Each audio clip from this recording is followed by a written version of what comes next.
Welcome to another episode of OG55 Live. I got the Italiano with me today. We're doing a whole stream today about your speculation, our speculation as to what they will announce or even not announce at the D23 fan event in August.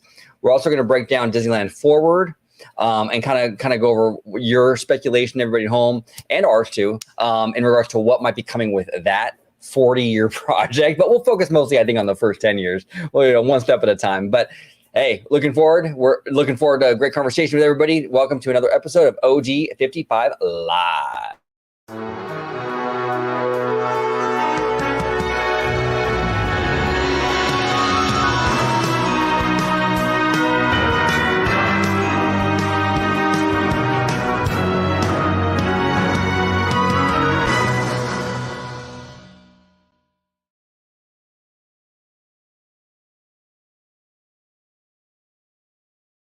Welcome aboard, everybody, to another episode of OG55 Live. Really looking forward to PD in the chat, another 55. Yes. Really looking forward to another live show with everybody here today. We are going to break down our predictions for Disneyland Forward. We're going to break down our predictions for D23. We definitely want to hear from everybody in the chat in regards to that as well. But before we dive into the festivities at hand, George, the Italiano, if you can let everybody at home know where they can find you on social media, sir. Absolutely. You can find me on X, formerly known as Twitter, at Disney George. You could also find me on Instagram under the Disney Italiano. And of course, you'll find me here on my home base at Orange Grove 55 with Citrus Corner with all that sweet, juicy, but sometimes sticky Disney news and info. There he is. And we have a lot of great people in the chat. We got Mr. Seymour Duck. We got our friend Tones from the Bad Thought Studio. We got Petey. And we got Lucy. Lucy, really, really good to see you. I'm glad that you were able to make it to a live chat. Really awesome. Friend of the channel, Lucy. She's amazing. We love you, Lucy. Thank you for joining us. Mr. Seymour Duck coming in hot with the $5 super chat already. Mr. Duck. He says, quack. Well, quack right back. Seymour, we love you, brother. Thank you so much for the $5 super chat. That's really nice of you, brother. Let me see here. We got Mr. Tones, D23 episode. Expect George to go Hulk mode if they talk about yeah, that's a little sensitive subject for you, huh, George? Yeah, just a little bit. I thought that was kind of funny.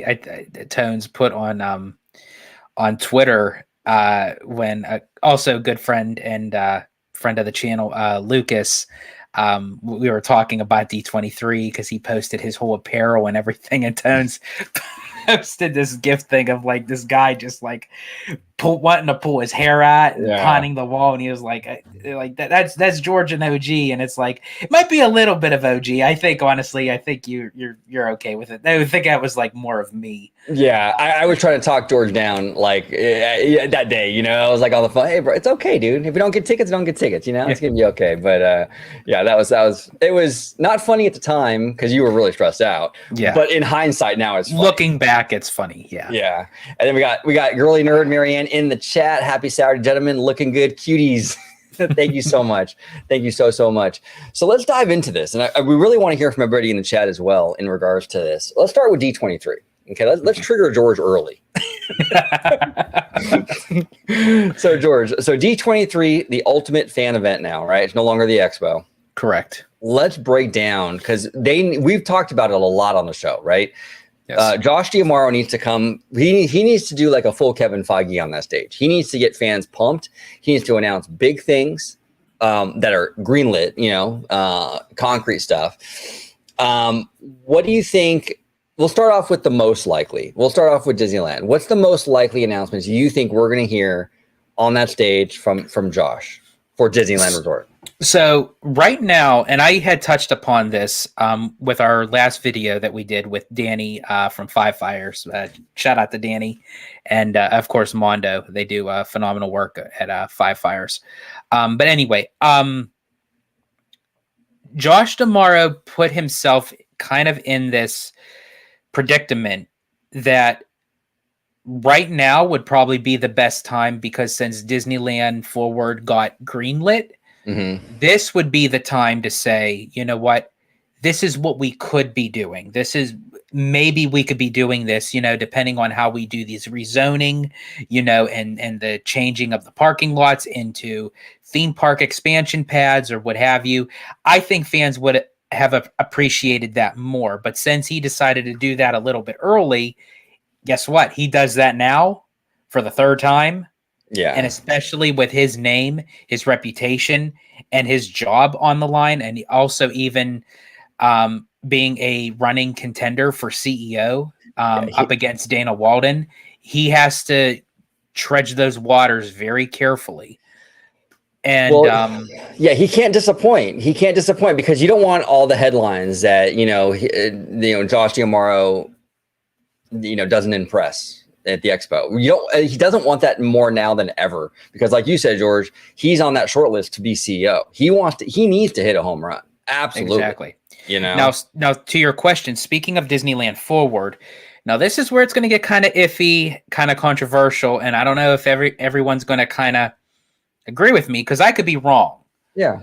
But I think people are expecting that D23 is going to be the headliner for Disneyland right now. And I honestly think it's going to be kind of the opposite. What do you mean? And here's why. Being that Disneyland Forward got approved, people are going to think announcement after announcement after announcement, it's going to be all Disneyland. Yes, we're definitely going to probably hear about the Avengers e-ticket, obviously. Avatar, you definitely see it. But I think people are having these expectations that we're going to hear, are we going to get, they're going to announce Frozen, or they're going to announce Tangled, or they're going to announce Zootopia, which, again, they may. But if they don't, I can understand it because they can't necessarily make an announcement to anything that they don't start until the Eastern Gateway is completed. Right. They need that Eastern Gateway because they need to get the parking situation situated, right? Yeah.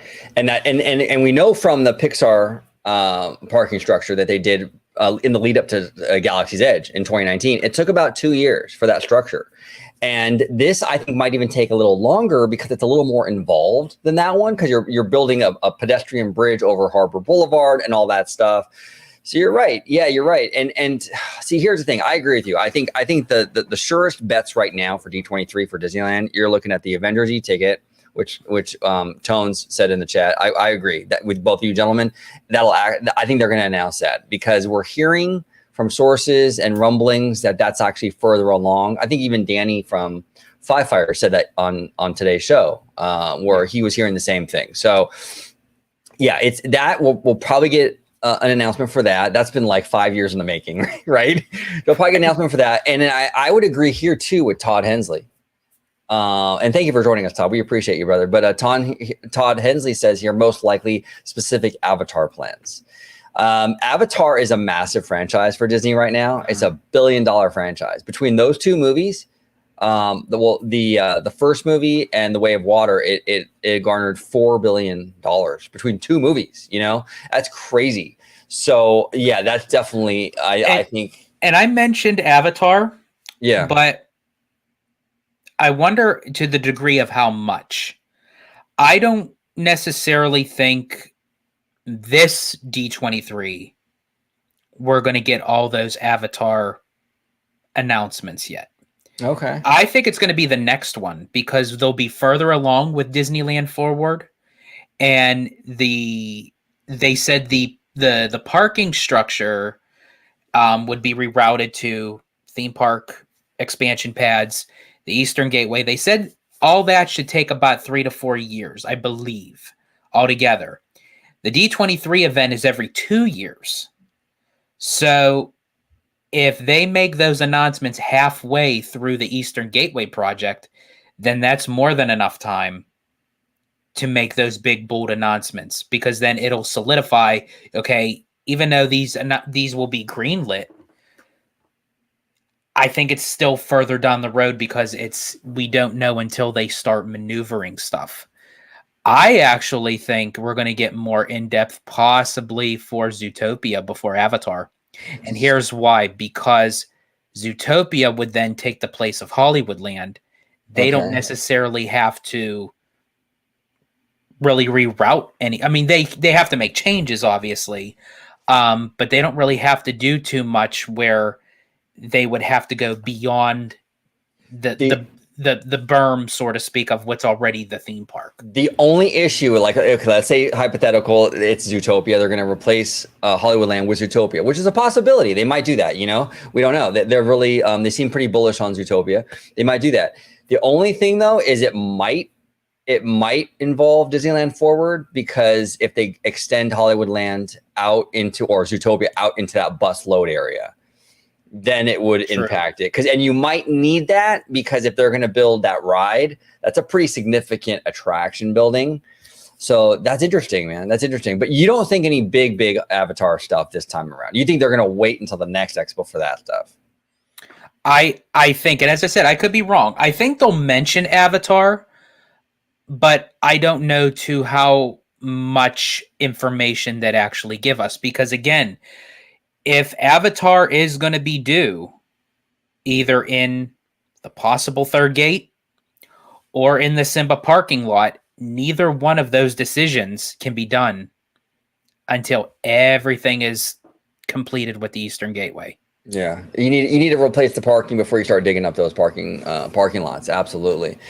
Mr. C. Moore Duck here says, any movie trailers you think will be shown? Snow White, maybe.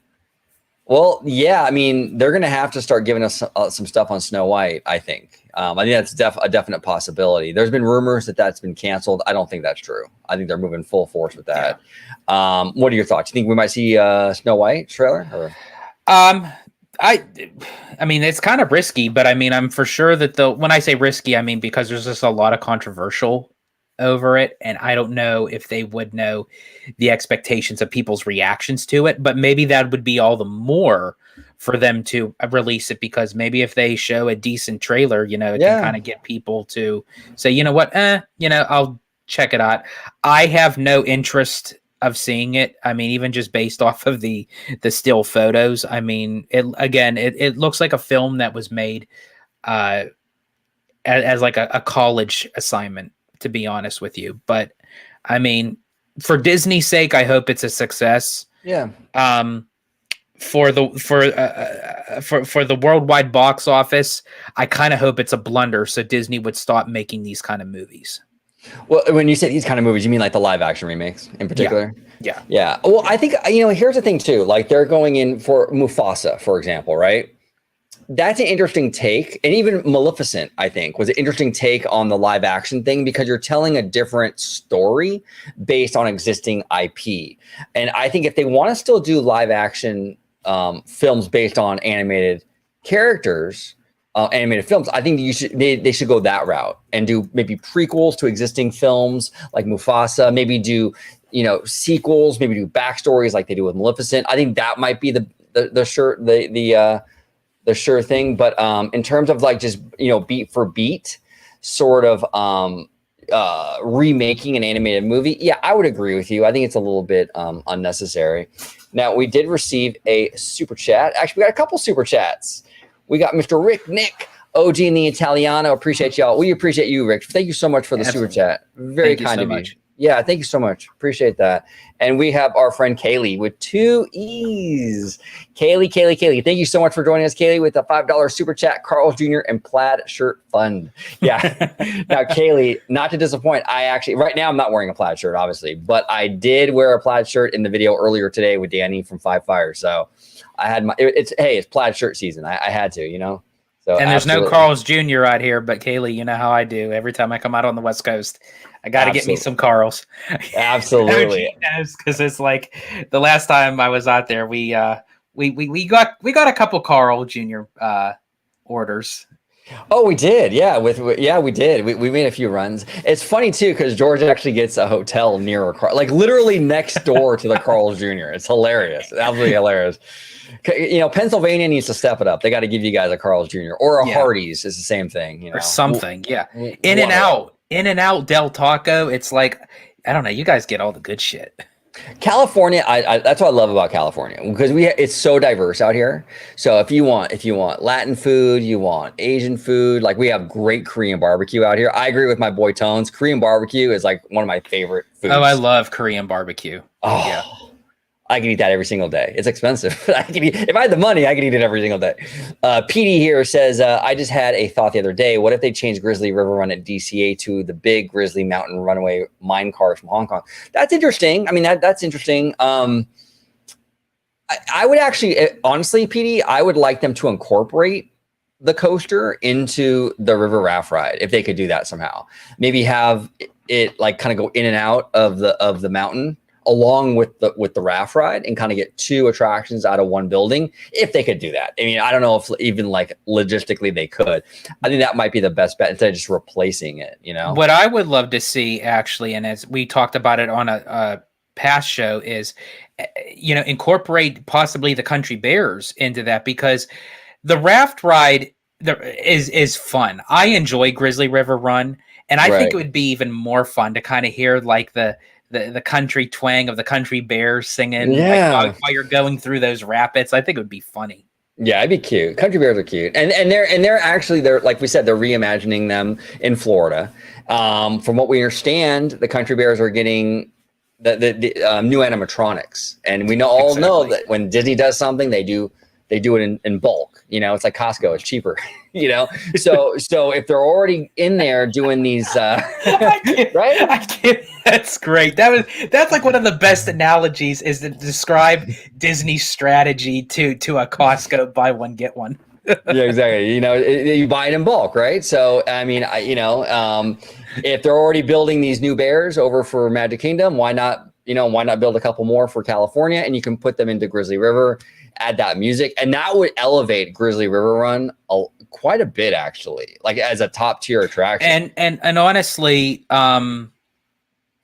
their good friend of the channel, who I also did a recording with recently, Tyler, had told me that he was speaking to some cast members and what have you, that there's a possibility, nothing is set in stone yet, but from what they're hearing is that the Redwood Creek Trail would possibly have a Raya presence from Raya and the Last Dragon. And he also confirmed to me, because he showed me a screenshot, that the characters from Turning Red are actually back as permanent meet and greets. Now, I don't know if it's because they were only there for a limited time during the Lunar New Year, but again, I don't know if they're just back because of the Pixar Fest, or if this is kind of Disney's thing to kind of test the waters, because a lot seems to be going on over there with the character meet and greets over by Grizzly Peak. Yes, well, we had the Zootopia thing meet and greet over there, over in the little San Francisco alleyway where the bathrooms are. They've been chilling. Zootopia characters have been there for a long time, and so I think they're kind of testing these characters to see the response as to, okay, do these characters work in this park? You know, so Zootopia, absolutely. Mr. Todd Hensley with another $5 super chat says, always enjoy the OG55 channel, one of my must-watch faves. Thank you so much, Todd. We appreciate you. Thank you so much. Appreciate it. Thank you. Really, really nice of you. Thank you, Todd. You guys are all awesome. Absolutely. And then we got Tones over here saying Ahsoka season 2 date announced and/or season 2 trailer. You're talking about D23. That's interesting. Who gives a shit?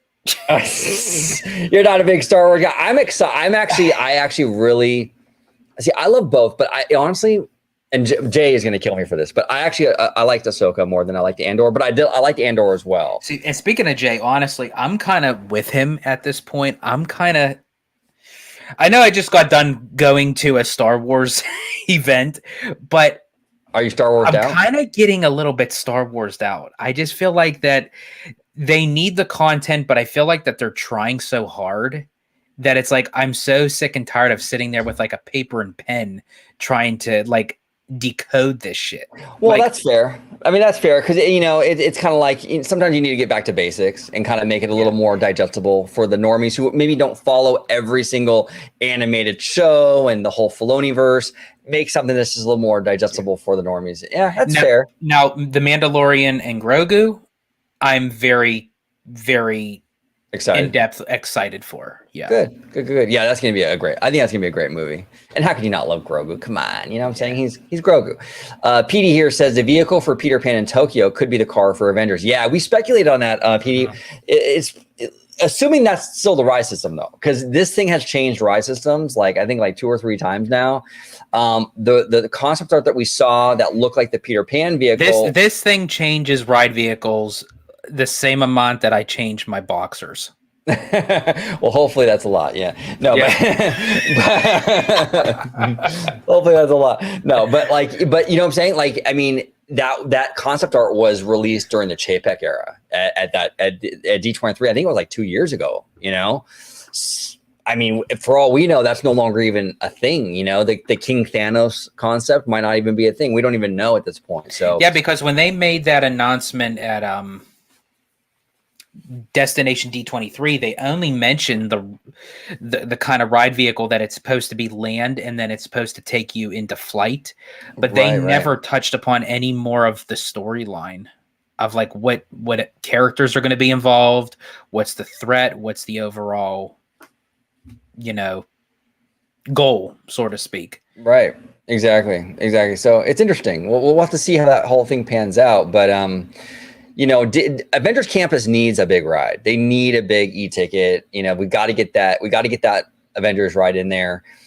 Even if it's not even an Avengers e-ticket. A lot of people assume that it has to be Avengers. It doesn't have to even be Avengers. I mean, they could do an X-Men ride or something if they wanted to. It just has to be Marvel, basically, right? So maybe they're going to rework that whole thing. We'll have to just wait and see how that whole thing pans out. But I think we're going to hear something on that at the expo for sure. Yeah. T.S. Wade, I'm betting they'll announce Moana 2, Zootopia 2, and maybe either Frozen 3 or hopefully something original animated feature. Well, yeah, Wade. Well, I think they did already announce Moana 2 at that earnings call. And I think Zootopia as well and Frozen 3. So these are things that are already happening. But I am with you though, Wade, on an original animated feature. I think right now it makes sense to do the sequels. Disney went through a lot during the pandemic with the shutdowns. The movie theaters were shut down. The parks were shut down. They were depending on Disney Plus to kind of buoy the whole company. They took a financial hit that was massive. So I understand leaning on the safer bet, right? The Moana, the Zootopias, the Frozens. I get that. But yes, after we kind of get through this kind of season of sequels, we really need to come out the other side and get some more originals. Now, from what I understand, if I'm not mistaken, I think Bob Iger actually mentioned something like that at the earnings call the other day. He did. Yeah. Okay. So we are going to get more originals. And Disney understands that you look, Frozen, for example, right? Massive franchise. That was a juggernaut. That was an original movie originally in 2013. So you're never going to have a juggernaut franchise if you don't do the originals, because that original movie might end up being the next Frozen. You know what I'm saying? And Disney understands that. They're smart. They totally get that. So, and everyone in the chat, speaking that we were talking about, animated movies and originals, is anybody, and honestly, be honest, because I'm just very curious, is anybody excited to see Elio? I'm very curious because I got to see a sneak peek of it at the last expo. I wasn't too thrilled about it, to be honest with you. No, I gotta disagree with you. I'm excited for that one. Really? Yeah, that's wild. Okay, yeah, no, I am. But what was it about it you didn't care for? It was something like every time I see something of Pixar where I look at it and it's like, okay, it garners my attention. Like, for instance, kind of like when they give those little teaser trailers and you see all these balloons kind of floating in midair. And then you see this big bundle of balloons and it's pulling up a house. And you see this elderly guy sitting on his porch and he goes, "Hello there." And it's like, that's all you hear. That's all you see. It was the teaser trailer for Up. And I'm like, okay, I don't know what this is, but I'm intrigued. What is that? I understand that. My thing with Elio is I think, because you're right, there are Pixar concepts that are really weird and it's interesting. But I would argue that Elio is a weird concept too, in a good way. The kid is like, from what I understand, is the kid's an ambassador for Earth. He's representing Earth, or I think that's clever. I think it's cute. We'll see how it pans out. I think maybe because I had a bad taste from the movie Mars Needs Moms. Oh, maybe. And that's that'll do it, George. That'll do it. That'll do it. Yeah. No, I don't know. We'll see. It looked for me. It looked cute. You're not. Now, are you going to give it a chance in theaters? You think? Oh, I'll definitely. No. I'll definitely still give it a chance. But it's like this. It's one of those movies where it's just like out of the gate, I'm not really fully impressed with. But it may surprise me because I have seen that happen with a lot of films. Actually, WALL-E was one of them, and WALL-E is like one of my top dog Pixar films because I thought a movie that has like hardly any dialogue. It's like, how is this going to work? And I went to go see that in theaters, and I was like, oh my gosh, this is like one of the most brilliant movies that was ever created. The first half of the movie, there's no dialogue. Yeah. Until they get to the human stuff, there's no dialogue. But that's the thing, that's the brilliant thing about Pixar is if you can carry a movie that far, you can carry it that far with no dialogue, and there's that much emotion. That tells you how brilliant Pixar is. WALL-E was a brilliant movie. Even the first 10 minutes of Up, with Carl and his wife. It was basically a montage, right? That's all it was. Oh, and that breaks. I mean, it brought everybody to tears. Literally, gosh. It was music. It was Michael Giacchowski or yeah, that's it. I don't know. I think he's Italian. We should probably know this, George. But But Michael. Michael. Yeah. We'll go with Michael. That like his music, his score for that film. It's like, again, no dialogue, but I mean, it had like such raw emotion. Powerful stuff, man. Powerful stuff. I burnt my toast. It's good to see you burnt my toast. I have to say that is like the greatest like title. Like I love that. I burnt my toast. That's awesome. And Burnt My Toast has been watching the channel for a long time. We appreciate you. We appreciate you. Yeah, you love the title, and he's got the orange bird, icon and everything. It's fantastic. Oh, but really quick, sure. Kind of back to Elio really quick. And I see in the chat a lot of people are saying, "What's Elio?" And that's what I'm talking. It's like something where it's like it's not being talked about, and I feel like in order to get people's attention, they really need to start marketing these things a little better, like how they used to. Right. They should absolutely, because I think that movie has potential. I really do. And we'll see, but you got to market it though. So people know. Yeah. And that's the thing too, if people watching our channel, they're really like, you have to be kind of a diehard Disney fan to come on to OG55. And if people in our community are wondering, what is it? Then Disney has a problem. They really got to push that marketing. But Burnt My Toast here says, do you guys think they will announce any Disneyland 70th anniversary plans or just wait and go all out for 75? They're going to wait and go all out for 75. Yeah. Because 70th is coming up. It's like, next year? 2025, I believe it's 2025. Yeah. Well, I mean, isn't 70 which one's Ruby? Is it 70 or is it 75? You're asking the wrong person, man. I have no idea. Okay. Anyone in the chat, does anyone know is Ruby 70th or 75th? Yeah. Or am I completely off? I think one of them is Ruby. Yeah, but I think they're gonna go all out for 75. Because how are you gonna go all out for the 70th when it's only a year away? Like, I think they're gonna go all out for the 100th because that was like around the same time it took for them to build Tron. Right, exactly. If they start now, Tron will be open for the Disneyland 100th. Absolutely. But yeah, Burnt My Toast. I don't think they're gonna do anything major for the 70th. I think we might get maybe like a parade or something like that. But in terms of like attractions, they'd have to already start building it at this point. And the 75th obviously would be 2030. So that lines up more with Disneyland Forward and the timeline. So 75 is the year, I think. Absolutely. Petey's saying the 40th is Ruby. So I was like way off. Yeah, you're a few decades off. Yeah. Deep Dive Disney says 70 is the platinum anniversary according to Google results. Gotcha. Yeah. Unlike my 10-year marriage, that went aluminum. Aluminum. Yeah, right. Exactly. Poor George. But you know what? I recently got out of a long-term relationship. You know what I'm saying? And you just got to take it with like, it's an experience you learn from, you become a better, stronger person going forward, and you're all good, you know? But Bad Thought Studio, Mr. Tones here says Disney World Villains Land revealed, Dino Land, January 2025 closing date revealed. What do you think about that, George? You think that's a possibility? We'll get the Villains Land, maybe?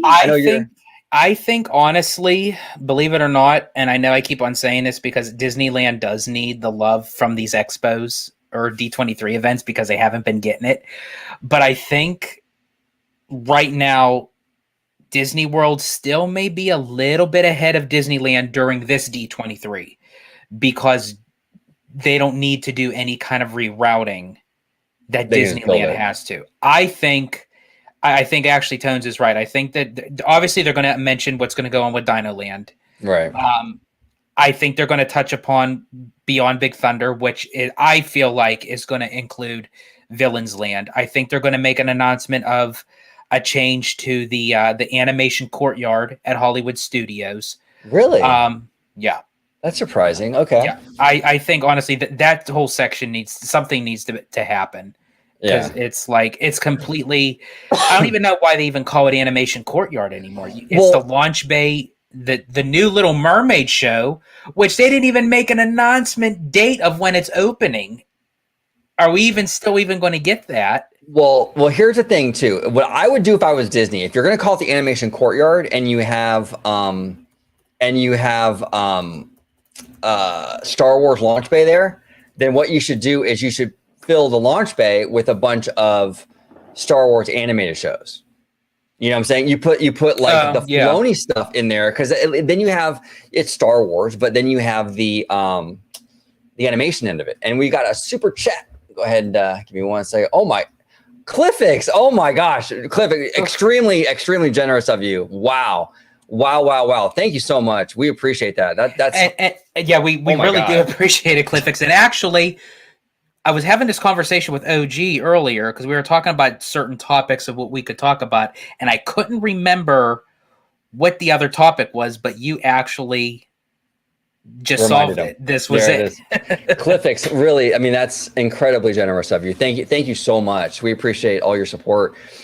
Should Tokyo keep the last Splash Mountain? Rumors say they are under pressure to take it down. Love your channel from Mexico City. Oh, have fun in Mexico, man.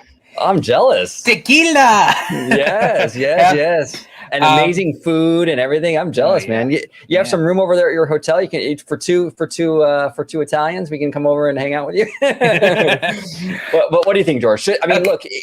Real quick, I just want to say, culturally, Japan's very different than America, obviously. So it is a different equation. Should they change it, or because it is a different culture that maybe it's not as seen as insensitive because it is in Japan, right? Okay, so for me, yes, that is true. There is a possibility that I feel like Japan would want to keep Splash Mountain. For the notion, because Japan is like very big on like cuddly type of critters, they do the Duffy and Friends. Yeah. And that's why I love Japan so much. Their culture is amazing. I love Japan, And so it kind of fits in, but I think that if Tokyo was to change Splash Mountain, I think it would be to their terms. I don't think it would be any kind of encouragement or incentivized or anything. When they want to change it, there will be a logistic reason on themselves of why they would want to change it. Now, sorry, go ahead, bro. Oh, no, go. Well, I was going to say, there is a narrative out there that Tokyo doesn't want it because Tiana's Bayou Adventure is like not a quality ride. That I'd have to push back on. I don't believe that's the case. I think Japan, if they are pushing back, it's because maybe that character or franchise doesn't work as well in Japan or what have you. I think it's something more like that than it is of the quality statement for Tiana's Bayou And Adventure. I don't really fully believe that too, because I watched a recent video of TDR Explorer, and phenomenal channel, by the way. He does all these international trips to Tokyo, Hong Kong, Shanghai, I believe Paris. He does all of it. And he recently got a sneak preview inside Fantasy Springs. Okay. And a lot of Fantasy Springs, and even in the hotel, there's a lot of nods that pay tribute to Princess and the Frog. Oh, that's interesting. And so, and after seeing that, that makes me think, okay, maybe there is a bigger market for Princess and the Frog in the Japanese culture, but maybe they're just not wanting it as a ride. Or maybe it's just maybe they're not sure on a retheme, or Right. there could be a lot of reasons for it. They actually could be waiting to see the popularity of how it does in the States. It could be. Absolutely. Because we have to think the Japanese are 100 years ahead of us. Of course. So it's like they're not going to jump into anything on a whim, and in case it doesn't work, it makes them look like fools. Well, and I got to be honest too. Like, we've seen a lot of imagery coming out of Japan for Fantasy Springs, right? And one of the big criticisms of Tiana's Bayou Adventure is the mountain with all the foliage on it. But I'm looking at like Fantasy Springs, and it almost looks like the Tiana Mountain with a ton. It does. I watched it on the video, and honestly, when he was walking through it, it does. The whole style with the flowers and everything, it screams that. Honestly, Tiana's Bayou Adventure would have done really well in Fantasy Springs. Oh yeah, no, absolutely. So, that's why I don't think it's when we're talking about Tokyo, and let's just say the rumors are true. They're giving Disney pushback. I don't think that they're pushing back because it's a quality. They're not pushing back because of a lack of quality for Tiana. It's just my speculation. I don't think that's what it is, because we're seeing similarities with some of the aesthetics, even with Fantasy Springs, with the rocks, a huge amount of foliage on those little hills and stuff. So, but interesting stuff, CliffX. We'll have to see what happens. I mean, what do you think, George? Do you think they'll eventually retheme that ride, or? I'll say it's a possibility. I'll say it's a possibility because, I mean, if someone asked me this 4 years ago, will Splash Mountain ever be rethemed? You would have said no way. I would have said no way. Absolutely not. Splash Mountain is here from all to eternity, but guess what? It did, but as long as they give it the love that it deserves, as long as they do it for the right reason, that it's like, okay, we're just going to do this because we don't want to have an old, outdated, retired attraction. We want to bring new life, more vibrance to the park. I could respect that. Yeah, no, absolutely. Yeah, it's going to be very, very interesting. And I'm on a side note, CliffX, I'm actually really excited for Tiana's, because what we're seeing coming out of Tiana's with those animatronics, how beautiful. The Mama Oi is probably one of the best animatronics I've ever seen. No joke. I mean, that's incredible. I think going through that mountain and having all those animatronics mixed in with some projections and things like that, I think we will have some mixed media in this attraction. It's gonna be next level, in my opinion, because Splash Mountain, as cool of an experience as it was just basically animatronics. Tiana's is going to give you a little bit more diversity when it comes to the technology. And I think that's going to be something really, really cool to kind of see when you're going through that mountain. And also, I love the New Orleans, like Pirates of the Caribbean at Disneyland, that first scene. And it's just, you're going through, it's real quiet, and you have all the little fireflies and that kind of like that bayou vibe. You're going to get that. You're going to get that in Tiana's on a massive scale. I'm excited to see how that plays out too. So, yeah. I don't know. And look, maybe it'll be disappointing. We got to see, but I think too many people are writing this thing off way too soon because maybe they don't agree with the decision politically or whatever. I'm telling you, people are sleeping on this thing. I think it's going to be a really, really fun attraction. I really do. Yeah, I agree. And CliffX, again, we greatly appreciate you. Thank you so much. That was completely unexpected. Thank you. We really do appreciate it, man. Absolutely, Clifford. Thank you so much, brother. We do appreciate you. Mr. John McKinney with 3 super chats, a 3-parter. Wow. So, John, thank you so much. We appreciate this. Really, really generous of you. Thank you. Mr. McKinney, why is Disney's Hunchback of Notre Dame called tonally inconsistent when Who Framed Roger Rabbit, Nightmare Before Christmas, Gargoyles, 90s Batman cartoon, 90s X-Men cartoon? Superman cartoon, Spider-Man cartoon, early 2000s Justice League cartoon, Corpse Bride, Cowboy Bebop, and Naturo share the same exact tone, but they get a path and are called mature when they use the more lighthearted moments in the exact same way. I know movies are subjective, but this seems very hypocritical. Yeah. Now, to be fair, John, I haven't seen all of these things that you're listing, but if you mean why are people saying that Hunchback is tonally inconsistent, because it's a very dark movie. It really is. And that's why I like it. Right. And that's the thing too. It's a dark movie and they throw in some of the comedy with the little gargoyle characters, right? Like, aren't they like the sidekicks or whatever? Yeah. You kind of need a little bit of that to break it up. Like I did a show today. It's going to be released tomorrow with Jay Shear. And he was asking us like, okay, so with Deadpool, was the romantic element of Deadpool, was it a good decision for them to add that in there? Because supposedly, I guess in the comics or something, they didn't have that element in there. My take on that was, yes, it's very smart to add the romance into the Deadpool franchise, because you want to break up the violence and the vulgarities a little bit. You want to soften that up, right? That's just good storytelling. And I think when it comes to Hunchback, you want to soften that up. You can't have it so dark the whole time for an hour and a half. I mean, I'm not a professional writer, but I mean, I do find myself in the position that I have done a lot of writings, especially for college and what have you, because I got, my degree with that, right. Especially in entertainment. Anytime you have a full-fledged storyline, whether it is a drama, you have to break it up with some comedy. If you have a comedy, then you have to show some heart to it. You got it. So no matter what the front line is of your story, you have to backtrack it a little bit to whatever the opposite is. Otherwise, you have an inconsistent storyline. Well, I just think too, I think if you get too dark and you stay there and you don't break it up with some lighter moments, you just, it just gets a little depressing and dark. Right. You want to have those moments. Except when it comes to the villains. The villains has to stay. And this is my issue with kind of going back a little bit to the parks, is if they do a villains land, which I hope they do, I want them to, but they cannot give us this watered down, diluted Candy Crush version of the villains. No. I want a dark, I want like a gothic style kind of thing. Even into the movies, like nowadays. Don't get me wrong, I enjoyed Wish. I really did. Yeah.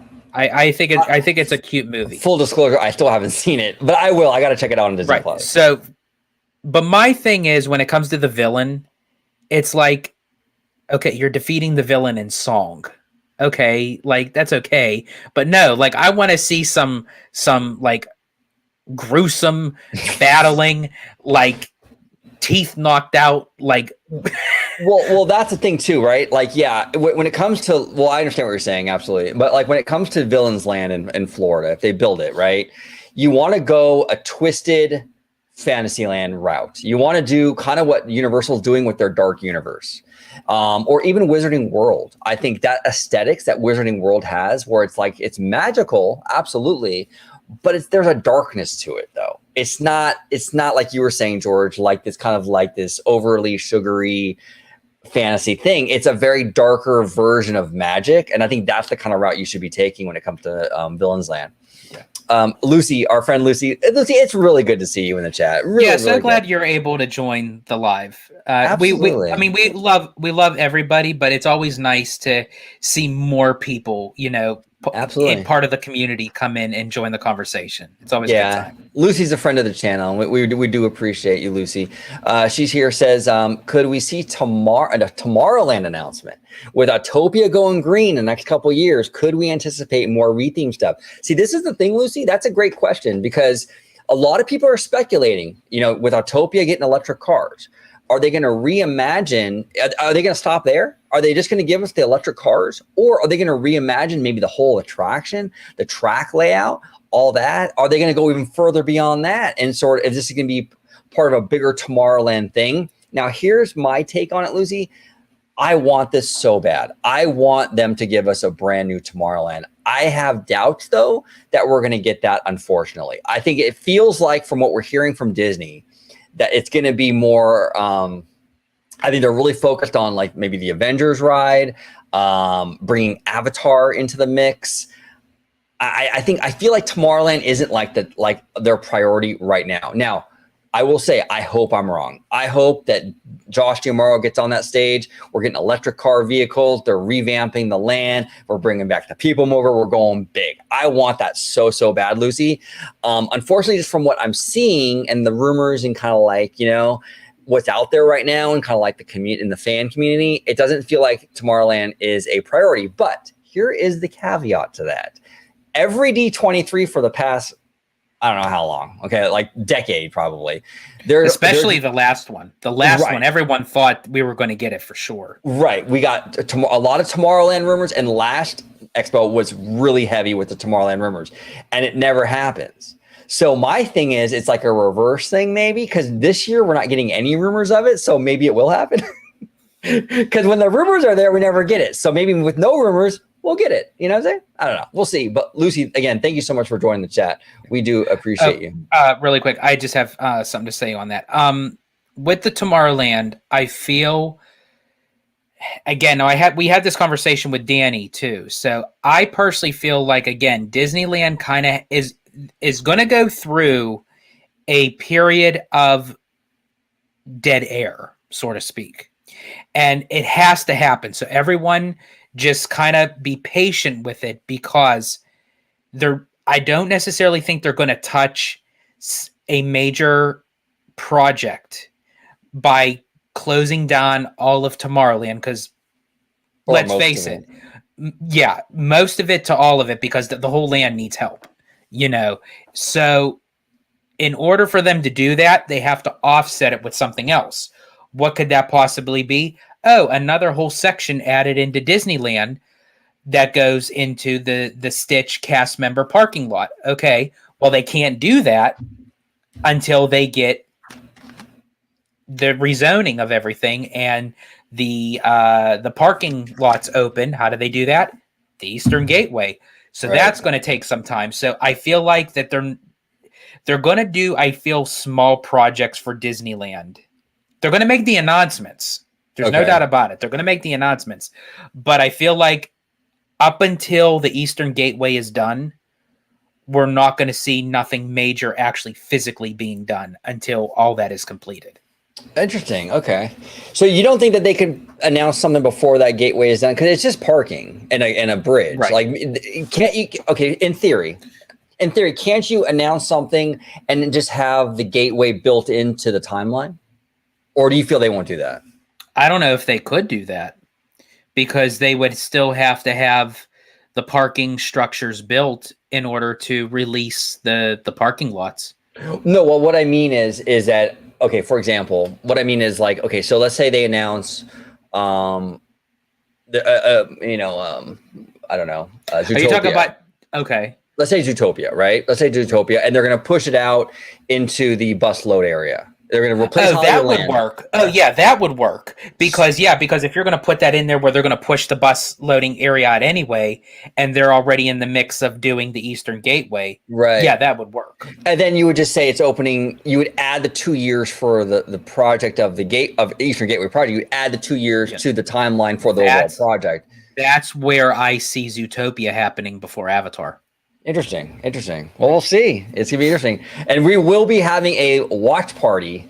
Yes. A live watch party that day, the parks panel. We're going to be, we'll be here reacting with all of you. And honestly, folks, as much as I would have loved to have been there, I think honestly, to kind of turn the lemons into lemonade, I think this is going to be even better, because now we can interact with all of you. For anyone who wants to join the live watch party, you get to watch it with us. And you get to see our actual reactions to all these announcements, where when you're actually there, it's great. Yeah. But, you're focused on what's going on. So you'll be able to watch the announcements, get excited with us, and we'll actually go on a little bit earlier, because we're going to be doing some more giveaways for that as well. We'll pregame it for sure. Yeah. So, yes. And so the great thing too is when they announce the third park, you see OG throw his computer. You know what I'm saying? Because if they do that, I'm going to lose it. I'm going to walk away. I don't know. But that's going to be great, because we'll actually have our initial reactions on camera, so we can go back, because we're not going to know how we're going to react. No, but exactly. then when we replay it, we're going to be like, oh shit, look how we reacted. Like, that's going to be hilarious. It'd be fun. If anyone from Josh D'Amaro's team by any chance ever watches this video, he probably won't, or they won't. But if you ever do, please, we've been very critical of D'Amaro in the past with these expos. You know what I'm saying? We are rooting for you. We want you to hit a home run here. It's good for Disney. It's good for the fans. It's good for Anaheim, you know what I'm saying? Or even Florida, Orlando. Please, Josh, please announce some concrete stuff. No blue sky, bluer sky, bluest sky, stuff like that. We need some concrete shovel to dirt, announcements. And if you do a few of those big announcements for Anaheim and Walt Disney World, I think the fans will be very happy. We are hungry, Josh. Yes. We are hungry. And I think too,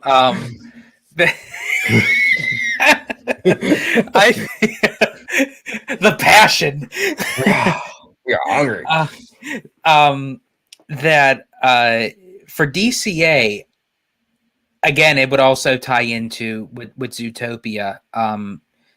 Now, correct me if I'm wrong. There's no trackless ride at DCA currently, is there? Or am I missing something? No, not right now. Okay, so Zootopia would probably be the first one then. If they do Zootopia, that'd be the first one. Yeah. That'd be the first one. Yeah. So. Oh, and really quick, I know you're going through it. I don't know if you got to it yet or if it got, but Lucy had mentioned when we were talking about Tiana's that we should do a ride review of Tiana's, like possibly record it like while we're on it and then do like a review of it.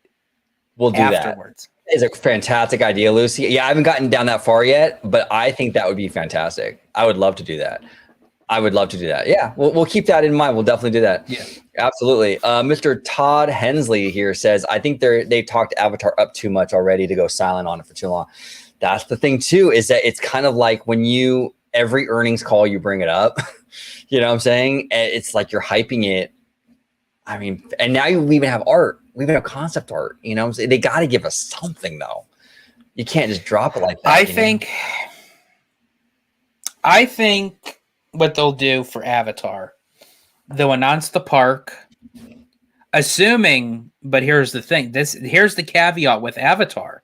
If they don't mention nothing with Avatar, then there really is a high possibility we may be getting a third gate sooner than later. Because if that's the case, if they don't mention Avatar, they may not be ready to announce that third gate yet, because if they do, then they're going to have to start hitting the ground running and they're going to have to do some maneuvering, especially if that third gate is going to go in the Toy Story parking lot. Yeah. Oh man, that would be crazy. But well, and here's the thing too, right? That would explain, because the fandom is really frustrated right now with why isn't Disney announcing what park this is going to go into? We haven't heard anything. We're hearing a lot of rumors, speculation about it's going to go in DCA. That's what the leading rumor is, DCA. But no confirmation. And maybe, George, to your point, there's no confirmation as to what park it's going in because it's going into a third park that hasn't been announced yet. Exactly. That's a possibility. I know it sounds far-fetched, but I mean, Disney spent a lot of political cachet and time, money, and energy into getting Disneyland Forward approved. That might be the move. It might be the third park, and Avatar might be part of that whole thing. Yeah. So I think if it's not going to go into a third gate and it's going to go into DCA or what have you, they'll make that announcement. They'll make the announcement, I think, kind of like a teaser of the attraction, sort of kind of like how they did with Galaxy's Edge. They never really gave like the full description of Smuggler's Run or Rise of the Resistance, but they just kind of gave like just a generalized. Right. You're escaping from the First Order. It was very vague, you know? Vague, yeah. So that's probably what they'll do. They'll say the park, the location, and the type of ride. But again, if they don't, my bet is that could possibly be for the third gate, and the third gate might be sooner than later. That's wild, bro. If they announce a third gate at this expo, I will die. Because we're hungry, right, George? We're hungry. Hungry. We're hungry. Hold on. I skipped. Okay. Lucy's. Hold on one sec. Let me go back. Okay. Lucy here says, Elio trailer maybe. I hope so, Lucy. I hope so. I think that movie looks really, really cute. I do. I'm sorry. I think it looks really, really cute. I hope it convinces George. I hope the trailer convinces you, George. I really do. But, it won't. No, you actually, I don't know. I'm still optimistic. That's the thing with me is I could say something looks dumb. I could say something doesn't strike my interest, but I'll always give it a chance. Yeah, that's what I love about you. You are very open-minded, and that's the thing too. It's fair game. A lot of people say, "Oh, it's not fair to judge something off of a trailer." The trailer is there to get you either excited. Well, the trailer is there designed to get you excited for the movie. So it's fair, in my opinion, to be like, the trailer didn't get me excited, right? Because that was the job of the trailer. Now, what's not fair is to say, oh, well, the movie sucks because the trailer was bad. Now, that's not fair, But to say, hey, you know what? I saw the trailer, didn't do it for me. I'm sorry. That's fair game. Absolutely. Because, absolutely. I actually agree with Nathan on this. Oh, Nathan Hiller says D23-24 is Eastern Gateway and Zootopia. 26, D23-26, Third Gate teaser and new lands in each part. I agree. So he's going he's going the Italiano route with this. He's going the Italiano route because I just feel like because you have to think Disney didn't know really what was going to happen with Disneyland Forward. Right. They kind of did after that first vote. They kind of were leaning more towards they knew. That's why Ken Potrock knew. Why waste the time and energy of putting all those people back on the podium? He knew he had it in the bag. Yeah. So he just invited them for support. And it's like, we don't want to waste any more of your time. Let's get to the vote so we can get this thing rolling. That was smart of him. The first vote that happened on April... early April or something. It was early April. April 6th or something, if I'm not mistaken. It was around there. That one... Again, Disney didn't know what was to become of Disneyland Forward. Right. So they can have things ready, as Ken had mentioned, but I feel like it's not enough meat on those bones yet to solidify in the amount of time. An announcement. For a big announcement like that at D23. That's why I feel like we're going to get announcements, but I feel like, thank you, Sam. Samuel, confirmed it was April 16th. That for me, I don't feel like it was enough time for them to kind of have all this stuff ready just in case if, God forbid, knock on wood, that Disneyland Forward was not to be approved. Right. But now this will give them time. And I feel like fans might be going into this thinking again, they're going to announce 10 lands and 15 new attractions. And that's not happening. It's not going to happen. And I feel like right now, Disneyland is still going to get a little bit of the short end of the stick for this D23 just because of the amount of time. They need to iron out these plans. Exactly. In 2026, I think all eyes are going to be on Disneyland. Interesting. You might not be wrong on that. That's a solid. I mean, that's I'm not. I know I'm right. there it is. Confirmed. No, that's a solid. You make a solid case, George. You really do, because you're right. There was uncertainty with the Eastern Gateway. I mean, the Disneyland Forward approval. Right? They didn't know for sure. So there was probably a lot of backup plans for if it didn't happen or whatever. So no real project was solidified yet. Mm-hmm. But here's the opposite argument. I'm going to play devil's advocate. Bob Iger, the first earnings call back from when he came back after they fired Chapek, the first earnings call back, they announced Avatar. They didn't even know what it was. It was no. We even knew. I think wasn't it Josh D'Amaro or Ken Potrock? One of those guys said that they heard about that day. They did. It was literally after he made that announcement. They all went into a freaking board meeting. It was like, okay, now we got to come up for something with Avatar at Disneyland. So that's what, so maybe they will do that. I hope they don't do that though. I'd rather have no announcement than exactly. And again, I'd rather them take their time and work it out than just throw something together like Pixar Pier and Absolutely. Now, here's a question, because I know we're going to get into T.S. Wade's question. Yeah. When was the time frame for Zootopia 2 to be released? Oh, that's a good one. Anyone in the know. chat, what's the timeline for Zootopia 2? And the reason why I ask is because that could also be the reason why Disney may wait a little bit. Sam, again, thank you. 2026, man. Sam on the nose here. 26. Okay. Well, 26. that's a little too soon though for a land though. Okay, but here's the thing. Though. Okay, so 2025. So probably at the end of 25. Yeah, okay, Deep Dive Disney okay. Yeah, November 26, 2025. So end of 2025, but the longer run is going to be in 2026.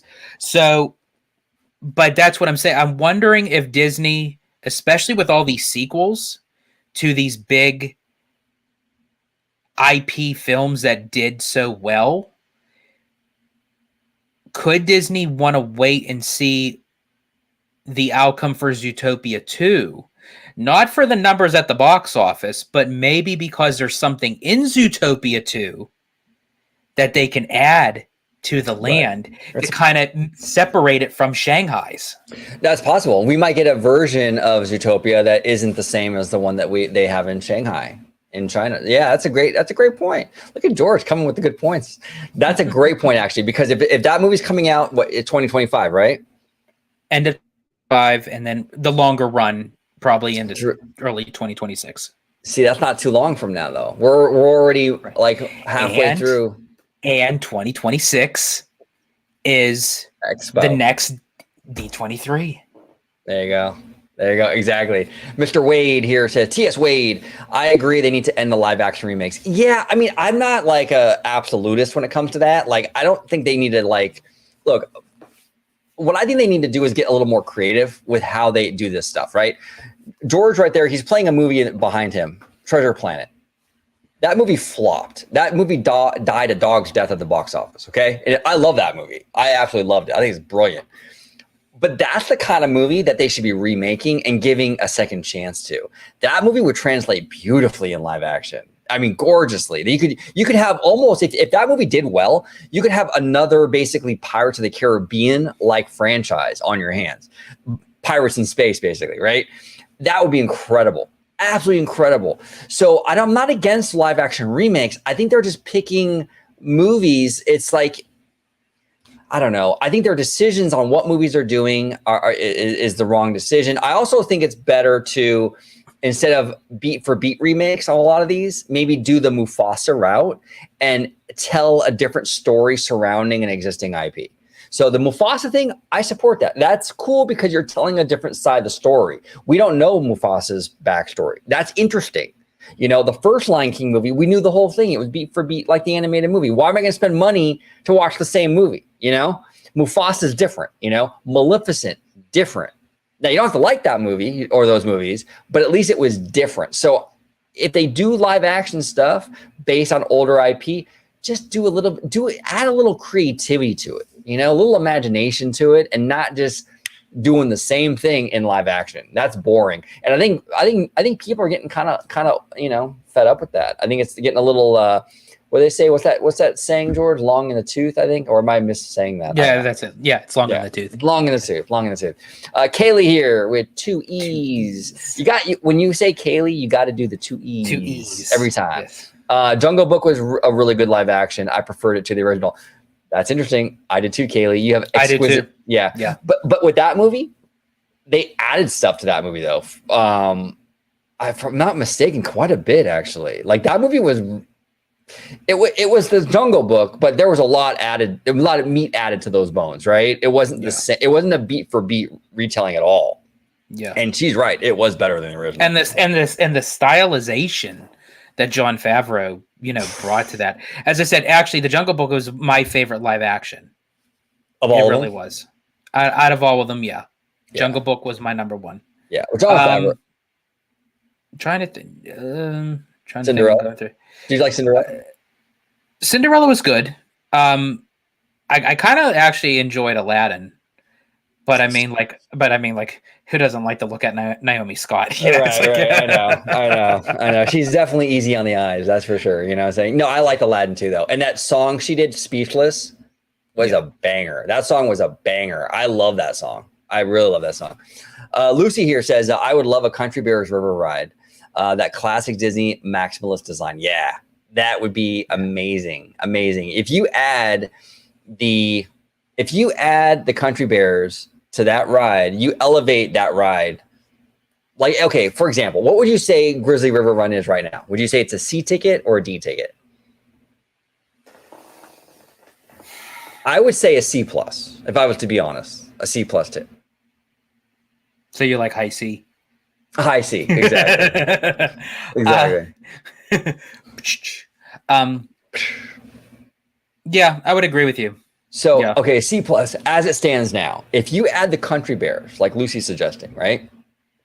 You add animatronic bears in those caves. You add a banger Country Bear soundtrack. It goes from a C plus to dang near an E, in my opinion. The Bears are powerful. You know what I'm saying? The Bears change the equation. I think with a musical soundtrack and how fun that ride is already, with the Bears in there, you change the math on that ride, you know? Yeah. And like Kaylee here says, big shout out to Big Al. You know what I'm saying?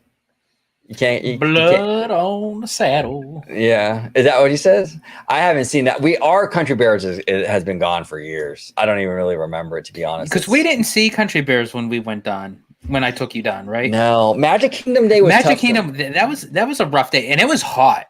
It was a hot day. Yeah, it was tough because for those of you in the chat didn't know, I actually cut my head open at the airport, at the Orlando airport. I slipped on the wet floor and I had to go. We landed and we're only there for like an hour. I cracked my head open and they had to take me to the hospital, you know, like right out the gate. You know what I'm saying? His first time in Florida, he gets to see the palm trees from a freaking ambulance. Right, exactly. Asking the poor EMT girl, am I going to die? Because I felt really weird. It was weird, bro. It was weird. But no. I am very glad, though, you were still able to have. Well, of course, yeah. But it's like, I'm still very glad that you were able to enjoy the vacation. Because an accident like that, you could have been out of commission completely. Yeah, 5 stitches. 5 stitches. But Magic Kingdom Day, for some reason, I was really lethargic that day. I did not feel great because of the head thing. I didn't feel great. We were on the railroad and I was like passing out. I was like in and out of like falling asleep. So it was when we go back to Florida, George, we gotta do Magic Kingdom again because I didn't do enough of that park, you know. Yeah, and plus Tiana's Bayou Adventure will be opened, so you'll be able to experience both coasts because you didn't unfortunately get to experience Splash Mountain on the East Coast. Right. Really quick, Joshua from Minnesota said, wasn't that an escalator issue? It wasn't an escalator. It happened right outside of the elevators. Yes, it was right outside the elevators, a wet floor. I slipped, cracked my head open, and our friend Mindy was like, sit down, don't get up, you know. And it was kind of scary, George, because there was all these strangers coming up to me too. Like, oh, can we get him water? Can we get him a towel or this, that, and the other? So it was kind of like I was kind of in shock. And to have all these strangers coming up to me, I'm like, what is going on? Like, I must be in bad shape, you know? And God, man, I am just thank God you're right. We could do the whole vacation. It was cool. And I didn't have to go home because I was like, we just landed. Oh man, I would have felt so bad. I would have been heartbroken. If the second you landed in Florida, you would have had to turn right back around. That would have been the worst. Yeah. I don't even know if you can turn right back around. Can you get on an airplane with the altitude with a head injury? Maybe not. No, they would have had to mend you first. But I mean, like as far as the, you would have been like in the hospital for several days, and then they'd have to change your plane ticket. Oh God, that would have been a nightmare. Oh yeah, thank God, knock on wood, that didn't happen. Mr. Todd Hensley here says, by the way, Todd, I love your profile pic. I'm not a big Minions fan, like the movies. I don't like the movies, but the Minions are like the meme kings. Like they are so adorable, and you know, I don't know. As characters, I think they're really cute. It's kind of like the same way I feel about Chicken Little. I love Chicken Little. He's cute with the big glasses. Adorable. Didn't like the movie though. You know what I'm saying? That's how I feel about the Minions. But Todd here is saying, I'm looking forward to the Acolyte. Now, George, this is a sensitive subject. Should we move on? Todd, I will say this. I had high hopes when I saw the poster, when it showed the lightsaber, but it showed it like in blood. And I thought, okay, we're getting like a whole... I will say the second trailer was better than the first. But I'm still not convinced. You're iffy. I'm very iffy. I would put my money on Elio before the Acolyte. Okay. Well, we'll see. It might surprise you. We'll see. Yeah. Interesting. Lucy here says, I wonder if we will hear more Disney video game announcements. With Illusion Island getting good reviews, Kingdom Hearts being a lasting franchise, and Dreamlight Valley just getting paid DLC, maybe. Oh, Lucy, we are definitely getting video game stuff. And that's the other thing, too. And I'm glad Lucy brought this up because I didn't get a chance to. That's another thing that fans have to take into consideration during the experience presentation. This isn't all just going to be about parks. The experience panel covers it all.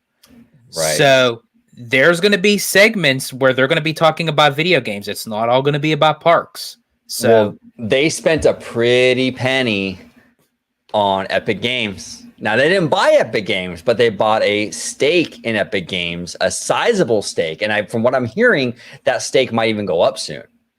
So I prefer a medium rare. Yeah, I know. Oh, you're medium rare? Oh, that's interesting. I'm a medium well guy. I know that's controversial. I know a lot of people don't.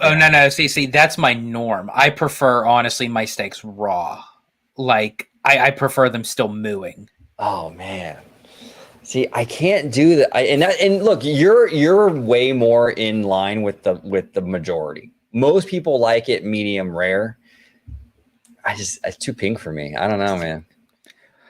But bro, you're a big Blackpink fan.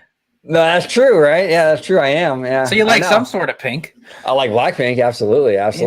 Yeah, but just not my steaks. Yeah, but I have a buddy actually. It's kind of funny. Shout out to Sean. What's up, Sean? Sean will he'll eat basically raw. Yeah, like raw. I don't know. I'm like, dude, I don't know. I had an issue with salmonella a few years ago. I had emergency surgery, the whole thing. Right. So for you, that probably just new viewers watching are probably like, God, this guy has a lot of issues, man. He cracked his head open in Orlando. He's had salmonella and emergency surgery. I'm a hot mess over here. This poor guy can't get a break. I'm telling you, dude. Mike here says, park-wise for Disneyland, we may get into more detail about Avatar and acknowledge Disneyland Forward, maybe an opening date for Tiana's. Disney World will probably hear about Dinoland's replacement. Yeah, from what that's for hearing, sure. Yeah, that's for sure. For sure. From what we're hearing, I think Tiana's Florida doesn't have an opening date yet, does it? Or do we? No, they don't even have a closing date for anything in Dinoland even. No, I mean for Tiana's, for Florida's Tiana. Oh, I'm sorry. For Tiana's, no. They just said summer. I believe they said summer of they just said summer. Yeah, so they're going to announce we haven't even gotten Florida's yet. So that's going to be first, obviously. But yeah, we'll probably get for Disneyland's. Yeah, probably an announcement. I actually thought for sure we would have got the Florida's opening date during the quarterly earnings, to be honest with you. We didn't get, honestly, I mean, it was great. It was a good earnings call, I will say. Right. But of what they hyped that up, well, it fell short. And then also too, there were two things that were mentioned either by Iger or Hugh that I think was a big no-no. One, when you literally say, to a specific point of date where it's okay, the parks are going to see a slump. And it's like, well, I mean, whether it's true or not, I think that what they were trying to do was to kind of beat it to the punch. Yes. And there's sometimes when you do that too quickly. Yeah. And then the other thing was, and again, I could be in the minority on this, that I get it. You know, they're still picking themselves up from the events of 2020. A lot of businesses are, a lot of even just people are as individuals. I get it. It's been hard. But when you have that constant telling of saying, okay, because of the pandemic, it's like, okay, there has to come to a point where you have to take full responsibility of what's happening and not backtrack 4 years, not backtrack 5. Like when is it going to be enough to say, okay, some of these events are happening not just because of what happened 4 years ago. Yeah, no, eventually you have to move on from that. And I do think I made the point earlier when it came to all the sequels for Disney and Pixar. You know, I was saying like, well, you know, I understand that because they're still kind of recovering from the financial blow. But there is a lag though in film content, right? So the movies that you watch today are really a product of like 3-4 years ago, you know? Right. So I understand. I give some things a pass when it comes to the pandemic. Like I understand like there's residual stuff, you know, that's going to play out for years to come. But Right. you're right. You don't want to, but you at some point you do have to move on, and you do have to kind of, you know, it's less and less of an issue, you know? So we'll see. Kaylee here with 2 E's says, do you remember the Monsters Inc. teaser in Toy Story 2 VHS with Mike and Sully in the room pretending he's Saturn? I don't remember that. Yeah, see, Kaylee and I have had many conversations about, because I'm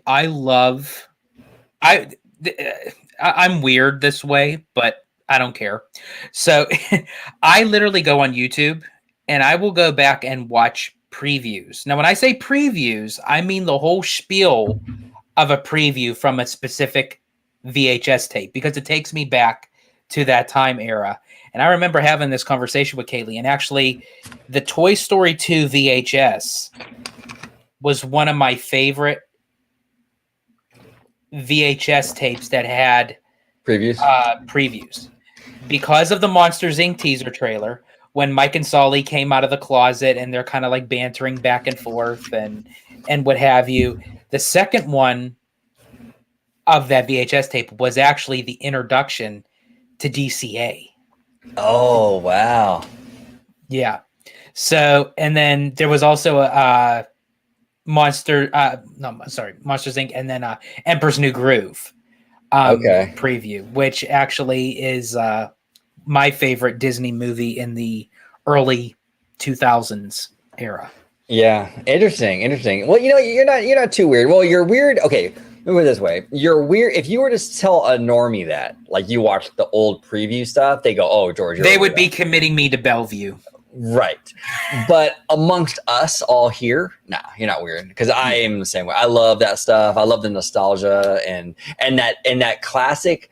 Man, I wish I knew the gentleman's voice. Anyone in the chat who knows the voice, who does the preview, the Disney stuff. I was talking to Michael Ebba right about this too. If I could find him, like, I would love to get him on the channel. Oh, yes. We will have to research and find out who he is and stuff, because his voice was so Disney. It was so quintessential Disney. He was the voice of the company, you know? Yeah. And I don't even know if he's still involved, you know? I don't know what happened, but man, he was awesome. He was really, really cool. Brings me back. Those 90s VHS tapes, man, with his voice, it was just like chef's kiss. Iron Souls. Ooh, you got dope name, dope profile pic. I'm loving it, Iron Souls. Really cool, man. It says here, I think Disney isn't sure how to market in the current media climate. The target demo doesn't watch traditional media. You're right. And that's been the issue. They're and it's not just Disney, it's Hollywood in general. There was a seismic shift in how, especially after the pandy, how people consume content. And young people, they don't watch cable or, like, you know, they watch stuff on streaming, you know. And so I think Disney and all the studios are really trying to find how to work this now. It's a different world we live in, and even like the distribution, like the release time frames. Like, what do you do with the movie? How long does it stay in theaters before it goes to streaming and things like that? These are all things that all these studios right now are still working with and playing with.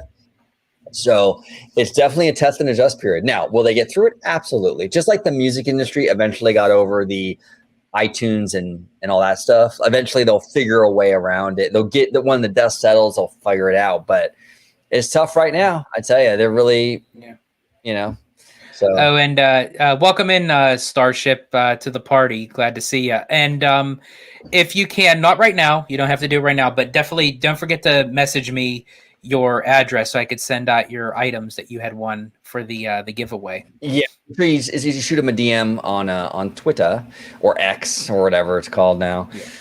Don't get me started on Elon. I'm so frustrated. It's crazy. But, Milan, darling, Milan. Yeah, but make sure you DM the Italiano, so yeah, he can send your prizes out there. Starship. Samuel Blank, what's up, Samuel? How you doing, brother? Samuel. Disneyland needs something for the LA Olympics. I used to think that, but I'm kind of. That's what I did too. I actually thought so too, but the time frame now is kind of. Well, here's the thing, though, right? I don't know. It's like I think Universal Hollywood needs it more, to be honest, because they're in LA. You know what I'm saying? They're in the heart of the action. I think it makes a lot of business sense for Universal to have that, and I think Universal is making moves to make that happen, and it's smartly so, right? Disney though, it's kind of, I don't know. It's an hour away from LA. How much spillover do we honestly think is going to happen? And I'm asking, I don't know. I mean, do you think that that's going to get a huge amount of spillover from the Olympics? I could see Universal getting a spillover. They're in LA, but are people going to really go an hour? I think so. Okay, I do. I really think people. I mean, now I could. Well, yeah, because in a way, I'm kind of thinking as a traveler. If I'm traveling all the way out to see the Olympics and I'm coming to California, there's no way in hell I'm leaving Disneyland out of the equation. That's fair. So I do see them going to Disneyland. Now, as far as having something ready, the timing, it's not there right now. When's the Olympics? 28? Summer 2020. Yeah. 28. Well, okay. So Samuel's saying Avengers e-ticket and Eastern Gateway can open by. Yeah, I do agree with you, Samuel. The Avengers e-ticket and the Eastern Gateway should be done by 2028. So they would probably have at least something of that, like maybe something small. Yeah, we'll see, and we'll see. I'm very curious the numbers when the Olympics are in here and how much traffic we get. No, I could be wrong. Yeah, it could be very much. I mean, honestly, recently I've been seeing like crowds at Disneyland on a Monday. When we were down there, George, during school time. I'm telling you, when we were down there it wasn't even a few weeks ago. It was just a couple weeks ago. I was with you for like 6 days or something like that, right? Every day we were there. It didn't matter if it was a weekday. It didn't matter if it didn't matter. Monday, Tuesday, whatever. Packed. I mean, telling you, it's crazy. It really is. Iron Souls here says they also need hype in Orlando to counter Epic Universe. Yeah, that's interesting. And I have a very different opinion on the Epic Universe situation, Iron Souls, than a lot of other people. A lot of people are thinking that this is going to, and I'm going to say it again because not everyone watches every video. So if you're new here, I kind of like to restate my opinion on this. But a lot of people are assuming that Epic Universe is going to automatically pull from Disney. I'm not convinced of that. Now, I'm not saying it's definitely not. I don't know. But it's also very possible, and maybe even likely, dare I say it, where it pulls from some of the other Universal parks. So when you have a family looking at this going, okay, we're going to do Epic Universe for sure because the kiddos want to go to Mario, right? But do we have to go to the studio park? Has the studio park added enough value to the equation lately to justify going there too? Or do you skip that one? And see, that's where the math changes for me with Epic Universe is like the success of Epic Universe kind of hinges on families going to the existing parks and adding a day for Epic Universe.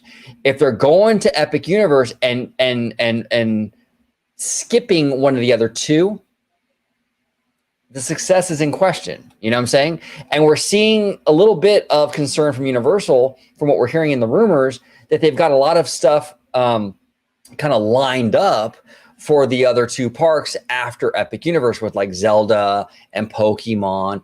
It seems like Universal even thinks that there's going to be some cannibalization. So we'll see how that whole thing shakes out. In terms of Disney World, yeah, I mean, it would be nice to have something to counter Epic Universe.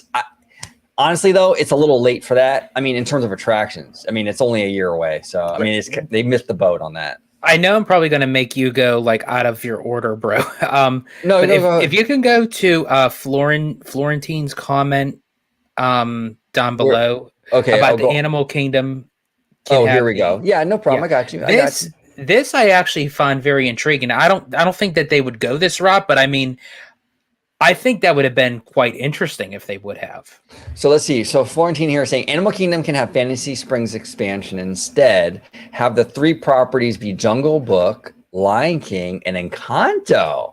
Lion King attraction replaces Dinosaur. Call it Nature Springs. Oh my God, Florentine, this is brilliant. This is absolutely brilliant. I like that. I really actually. That's like.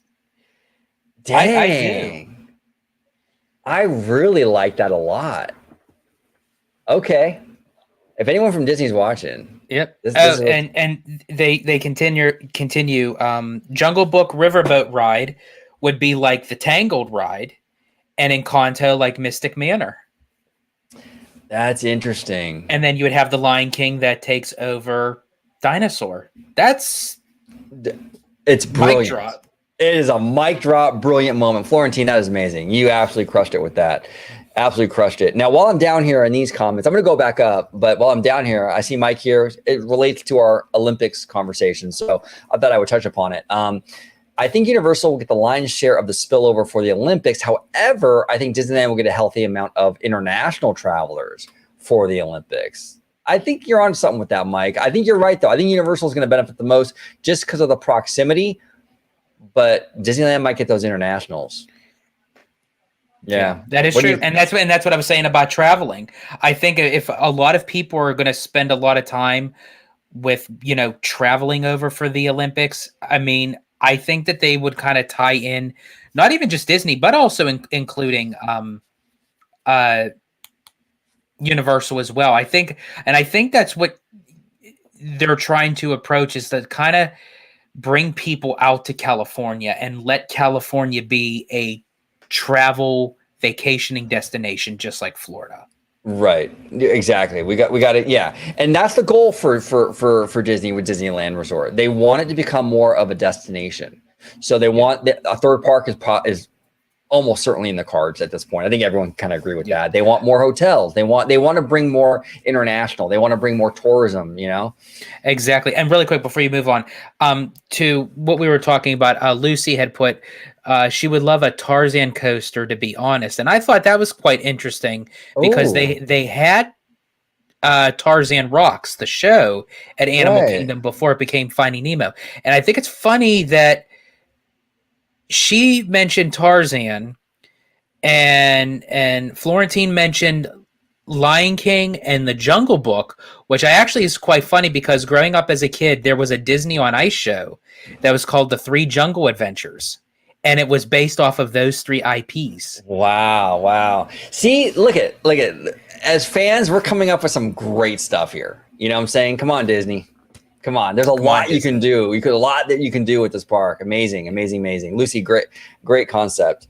Okay, where were we? You were there you go. Perfect. Yeah. Theme park conductor, friend of the channel. Make sure actually you subscribe to him on YouTube. We just had him on. We talked about Disneyland Forward. That video, George, was such a banger. It's a banger. It's still banging. It's still banging. We did like 2.5 hours talking Disneyland Forward, Tomorrowland, just everything. Amazing stuff. Great conversation. We'll have you on again very soon, conductor. But he says here, I think the live show for D23 with both OG55 and George and Michael Webba is going to be amazing. Oh, wait. Oh, he means this show. I thought he meant the show we did with him. Okay, so I think the live... I think he's talking... Oh, the one that's going to be coming up in August. When we do the watch party. Got it. Okay, so the wash party. Okay, it's going to be amazing. I want to see George lose his mind if they announce the Lion King ride or Zootopia coming to DCA. I'm telling you, man. Honestly, if they make any solidified announcements that like pave the way, that it's like marked in ink, marked in blood, and it's greenlit, you're gonna see like marked a kid in blood. Marked in blood, like marked in blood. Like I want to see some things that it's like, okay, we are doing this.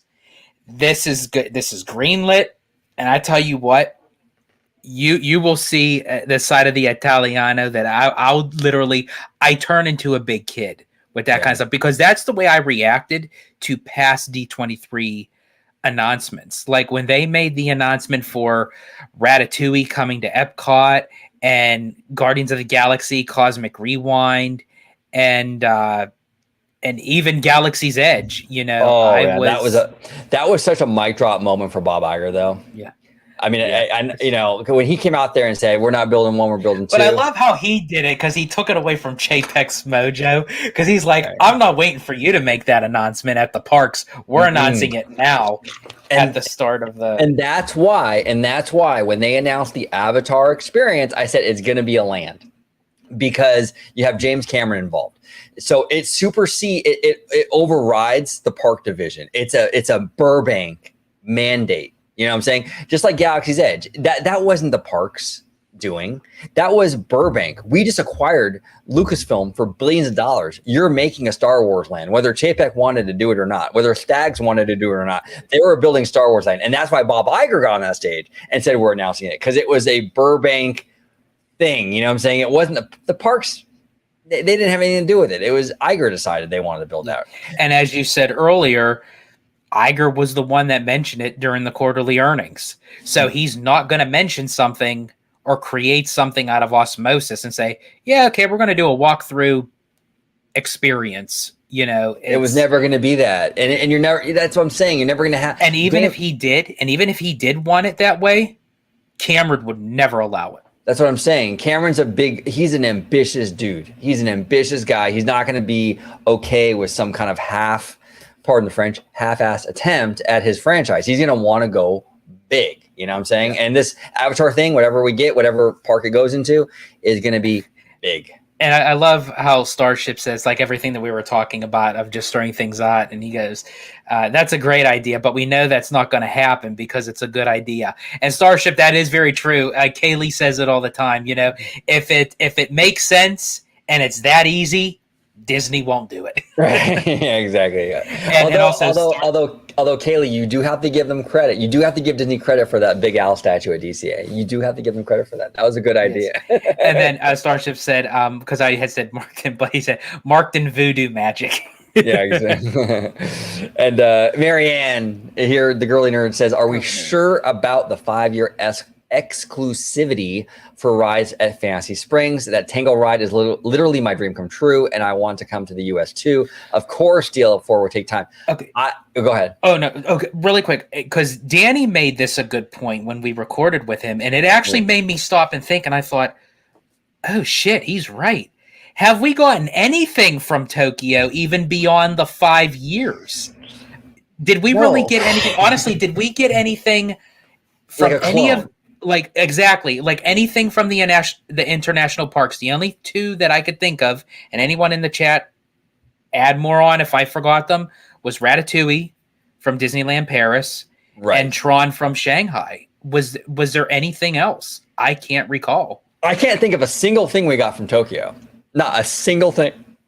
Now, we've gotten ride systems from Tokyo, I guess, if you want to, and Danny brought that up in the video today, where he was saying the trackless ride system from Pooh, you can say transferred over to Mickey and Minnie's and Rides of the Resistance. So we've gotten ride systems, but have we gotten a clone from Tokyo? I can't think of a single one. But here's the thing, girly nerd, I agree with you. I love that Tangle Dark ride. You know how much I love Rapunzel and that movie. I want it here as well, too. I love how it's indoor and outdoor. It's gorgeous. I hope we get it. I hope we do. I mean, the good news is that Ken Potrock was out there in Asia looking at all these things, looking at Fantasy Springs, looking at Zootopia, and looking at Arendelle. And that's the president of the Disneyland Resort. He wasn't going out there just because. I mean, the article from the LA Times even said he was out there looking at possibilities that they can do for here in Anaheim. I'm hoping, and as George said many times, you need the Eastern Gateway project and the parking situation done first. So if it is a 5-year exclusivity deal, well, it's going to take 2 or 3 years just to build the stupid parking structure of the Eastern Gateway. So by the time you do that, you know what I'm saying? You're almost there, you know? So, and that's why even Iger had mentioned that's why they're taking their time with it, because if there's even IP that comes along that becomes honestly like another Frozen, where it's like this phenomenon, they want to be able to make sure that they have room set aside to utilize for said IP. You know, because if they fill all this up at once, guess what? They're putting themselves back in phase 1 again with having to replace stuff, to take stuff out, to put new stuff in. And I don't think Disney's going to want to do that for Disneyland for a good time, unless it is really needing TLC or it's an old, retired attraction, that needs to go. But I agree with both of you. I would love to see that Tangled boat ride. The Lantern Festival scene. Oh my gosh, that looks phenomenal. And honestly, I always say, for me, if someone asked me, would you prefer Tangled over Frozen? Absolutely. Because for me, Tangled strikes me as the little kid sister to Frozen, like being the big sister, because it's like the big sister gets everything. She's spoiled, she gets to stay out late, and then Tangled has to go to bed early. It's like that little kid sister that wants to tag along. It seems like Tangled always follows in Frozen's shadow. Tangled is the underdog in a way, right? Because it did good, though. It really did. It kicked off another Renaissance era, so to speak. But yeah, it never had the cultural significance like Frozen. Although not many things do. Frozen was Frozen is basically Bluey. You know what I'm saying? Basically. It was nuts. But Tangled, I love Tangled. I would love that to come here. Absolutely. Slimer, I'm sorry, bro. I didn't even get to see you in the chat. Mr. Slimer Slime. What's going on, Slimer? No Flavor Flav, Slimer Slime. Yeah, exactly. We got Mr. Slimer in the house. I love it. Disney needs to chill out with Frozen. Har har. Yeah, no, I know Disney likes to go hard with this stuff. I think honestly, I'm kind of the same way. I love Frozen, I do. I love that franchise, but I think also Toy Story. I think they need to take the foot off the gas a little bit with Toy Story. They will once they put in the Toy Story land and. You're looking at me. Don't even put that into the universe. That's. Although I will say, Slinky is a fun ride. I will say that I hope they don't, because there's so much. But I will laugh my freaking ass off when we do our watch party and they make an announcement that a Toy Story land is coming to Disneyland. Because I'm sorry, I love the Toy Story franchise, but they do need to kind of pull on those reins a little bit. Yeah, it's a little much. And even with Frozen, as much as my heart is with Frozen, I love that franchise. It's just, they are doing a little much with it, Yeah. Mike here says, go ahead. Really quick. What's up, California Dreamin'? Glad to see you join the party. Yeah, absolutely. He should, California Dreamin', you should start a live, a YouTube live channel and call it California Streamin'. I don't know, just a suggestion. Not even great. Mike here says, I don't think OLC thinks Tiana is a bad ride. I agree with you. I think a lot of those rumors are false. I think they like the exclusivity of having the Last Splash Mountain. Could it change? Sure. But I think it'll be a unique theme. I could be wrong. Well, that's true. That's a possibility. That's what I think. Mike, your head is where my head is at. I think it's more about, it's not about a quality statement on Tiana's. I think it's more about a strategic standpoint of like you said, maybe exclusivity, maybe just wanting to go in a different direction with it, maybe the IP, whatever it is. But I don't think they think it's a bad ride either. Absolutely not. Absolutely not. Now, this is a great question from Lucy. She says here, do you think Joe Rohde coming back into the mix, could we see him announce the Animal Kingdom updates this year? See, and Lucy, that would be such a mic drop moment. Because, Rohde came back, and what it was announced that Rohde's going to do these master classes with the current crop of Imagineers, right? Well, officially, the only thing we got. So as far as we know, he's just doing the classes. Now, I don't believe that, Lucy. I think there's more to it. We've seen Joe Rody being walked around Epcot recently. You know what I'm saying? I think he's more involved right now than they're saying. If he comes out on that D23 stage and announces the Animal Kingdom updates, additions, and says, I'm in charge of these projects. He could even add Pandora at Disneyland to that list because he was part of Pandora in Florida. He comes out and says, hey, I'm in charge of the Animal Kingdom stuff. I'm in charge of Pandora and Anaheim. The crowd would lose their mind. And we said it many times before on this channel. Because they're hungry. They're hungry. They're hungry that that both Rhodey and James Cameron are both going to be presented their Disney Legends Award this year. So they're going to be in the same place, the same building, the same room. I don't know. They worked before on Pandora at Animal Kingdom, so we shall see. I think there's a good chance of that, Lucy. I think you might see him there. Cause that's a easy way too for Josh to get kudos from the fans to have Rhodey come on. Like you're gonna get a standing ovation for that guy. You know, and that looks good for Josh because Josh is running the parks and the whole thing. Undead Nerd here says Bob Iger fired. Announced that not gonna happen. Not gonna happen. Yeah, and this is the thing too. In all seriousness, I know a lot of people don't like Bob Iger. I get it. I understand that. And look, I don't agree with all his decisions either. You know what I'm saying? He's made mistakes. Absolutely made mistakes. And I don't want him sticking around for another decade.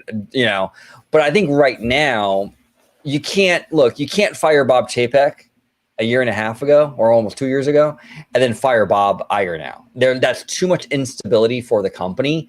It's not good. As much as people don't like Bob Iger or they have criticisms of Bob Iger, he needs to see this out and kind of get the succession done the right way.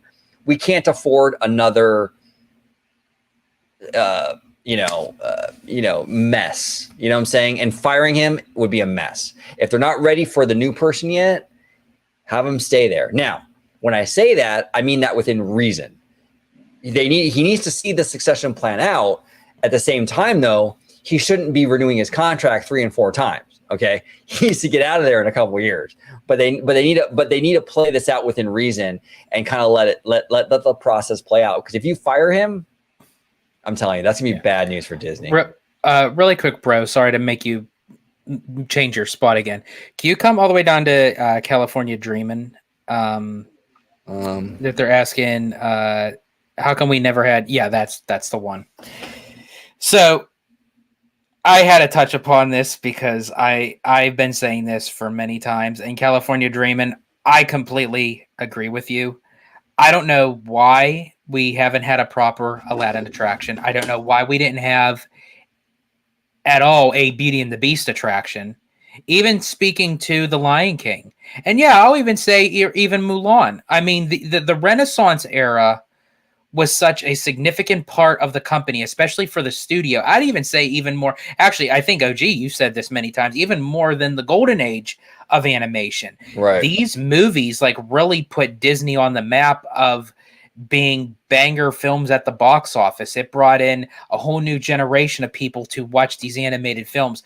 I do not know why, especially with the domestic parks, why we can't get any of the Renaissance films incorporated into attractions. Yeah, we get a freaking spinner ride of Aladdin where we have a gold camel spit water at us. Yeah. What the freaking do? I think it was our friend Mr. Webba who was saying, you know, that ride system they have right now for the Peter Pan ride in Tokyo, that ride system would be perfect for a Aladdin carpet ride. Yeah. You know, you could do something like that. I think it was Ebba, right? Or was it you? No, I think it was Ebba. Yeah, it was Ebba. But I think that'd be cool, you know? So yeah, there's a lot of stuff. It's the Renaissance era was really overlooked. Yeah, with the parks. And it's not just big bad Bob Iger. Michael Eisner was the one. That was all Eisner. We didn't get any.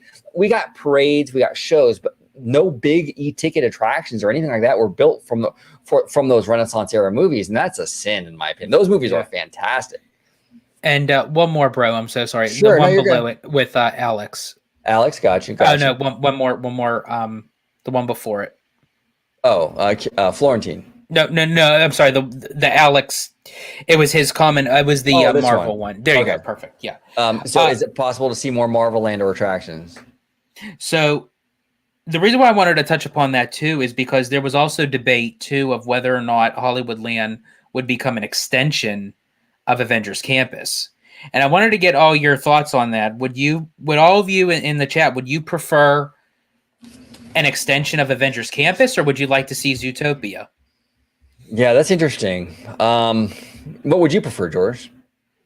I actually would prefer Zootopia. I mean, if they did an extension of Avengers, but I feel like look how long it's taken just for this e-ticket, so it's like, and I feel like that they can kind of bang for their buck a little bit more with Zootopia, especially with the sequel coming out. And of course the merch. I mean, who wouldn't want gazelle antlers to wear on their heads, or those giant pawsicles? I mean, like, come on. Well, that's the thing with Zootopia. It's a merch machine. It's an absolute merch machine. So, and you can do a lot. Oh, here, Kaylee voted Zootopia. All day. We got a lot of Zootopia. A lot of Zootopias. Yeah, Florentine, California. Yeah, see, it's like the paws had it. Yeah, exactly. Well, here's the thing too with Zootopia, right? Is that if you turn Hollywood Land into Zootopia, you keep it kind of an urban setting. You can keep the red car trolley, which I love the trolley, and it would fit DCA in a sense where you can have LA landmarks Zootopia-fied. So it ties in, maybe loosely, but ties in somewhat. So it'd be interesting. Slimer. Yeah. You read my mind, bro. That was it. There we go. Deadpool and Wolverine stunt comedy show. That would be freaking genius. That would be cool. Yeah, that would be cool. I was talking to Tones and Jay Shear today about they could even do, because Deadpool is much more of an adult property. It's R-rated. Yeah. They could do like a Deadpool like bar at Avengers Campus where, because in a bar, like for this bar, you'd have to like be 21 to get in. And they can do like Deadpool comedy, and it can be a little edgier because it's 21 and over. I think that might be interesting, That is true. And we have Alia. We love Alia. Reskin to Marvel, so it includes X-Men. So she's talking about Hollywood Land. That's interesting. Well, yeah, I mean, Marvel. See, that's the thing. I will say though, if they did do that, I'd still be okay with it. It's just the choosing. I would still prefer Zootopia over it. But yeah, if they added Deadpool and Wolverine, X-Men, Fantastic Four, I'd be elated. Yeah, no, exactly. Well, and that's the thing we talked about a little bit earlier in the show, where it's like, does it have to be? See, that's the thing with Avengers Campus. You lock yourself into the Avengers, kind of, right? A little bit. I would like to see more of an overarching Marvel Land where you do X-Men, you do these Fantastic Four, these other Marvel properties. I don't know. I think that would be pretty cool. And Kaylee here says, yes, the Grizzly roaring over DCA was a classic with that dramatic musical score with Little Bear. Very, very cute. Let me see here. I'm kind of going through the chat. Alex here says, if they replace Monsters Inc. with Zootopia, would there be a chance at a new Monsters Inc. ride? Maybe recreating the actual Monsters Inc. like at Disneyland Japan. Okay, here's the thing, Alex, with this. I don't want to break anyone's heart. I don't think Monsters Inc. would survive. If Zootopia... Man, well, okay, wait. If they replace Monsters Inc. with Zootopia, would there be a chance at a new Monsters Inc. ride? Okay, I don't know. Like, where would we put? Are they saying? Oh, so like putting it somewhere else? Somewhere else. I'm not opposed to that because the one in Japan, the Hide and Go Peak, I think it's called, is really really cute with the flashlights. But where would it go? Tomorrowland? Okay, now Tyler told me. Now he's not saying this with Monsters Inc., but he's just saying in general. He said that in the Pixar Pier, right where they used to have the band playing, the Pixar band, where they have Sid meeting during Oogie Boogie Bash. Okay. There's behind that is actually I think he said there's a building, and there's actually enough room where if they were to take that out, they could actually put an attraction there, an indoor attraction. Yeah, I heard that too. So that's interesting. They could do something like that. They can do Monsters Inc. Yeah, I wouldn't be opposed to it. It's a great franchise. Coco, come on.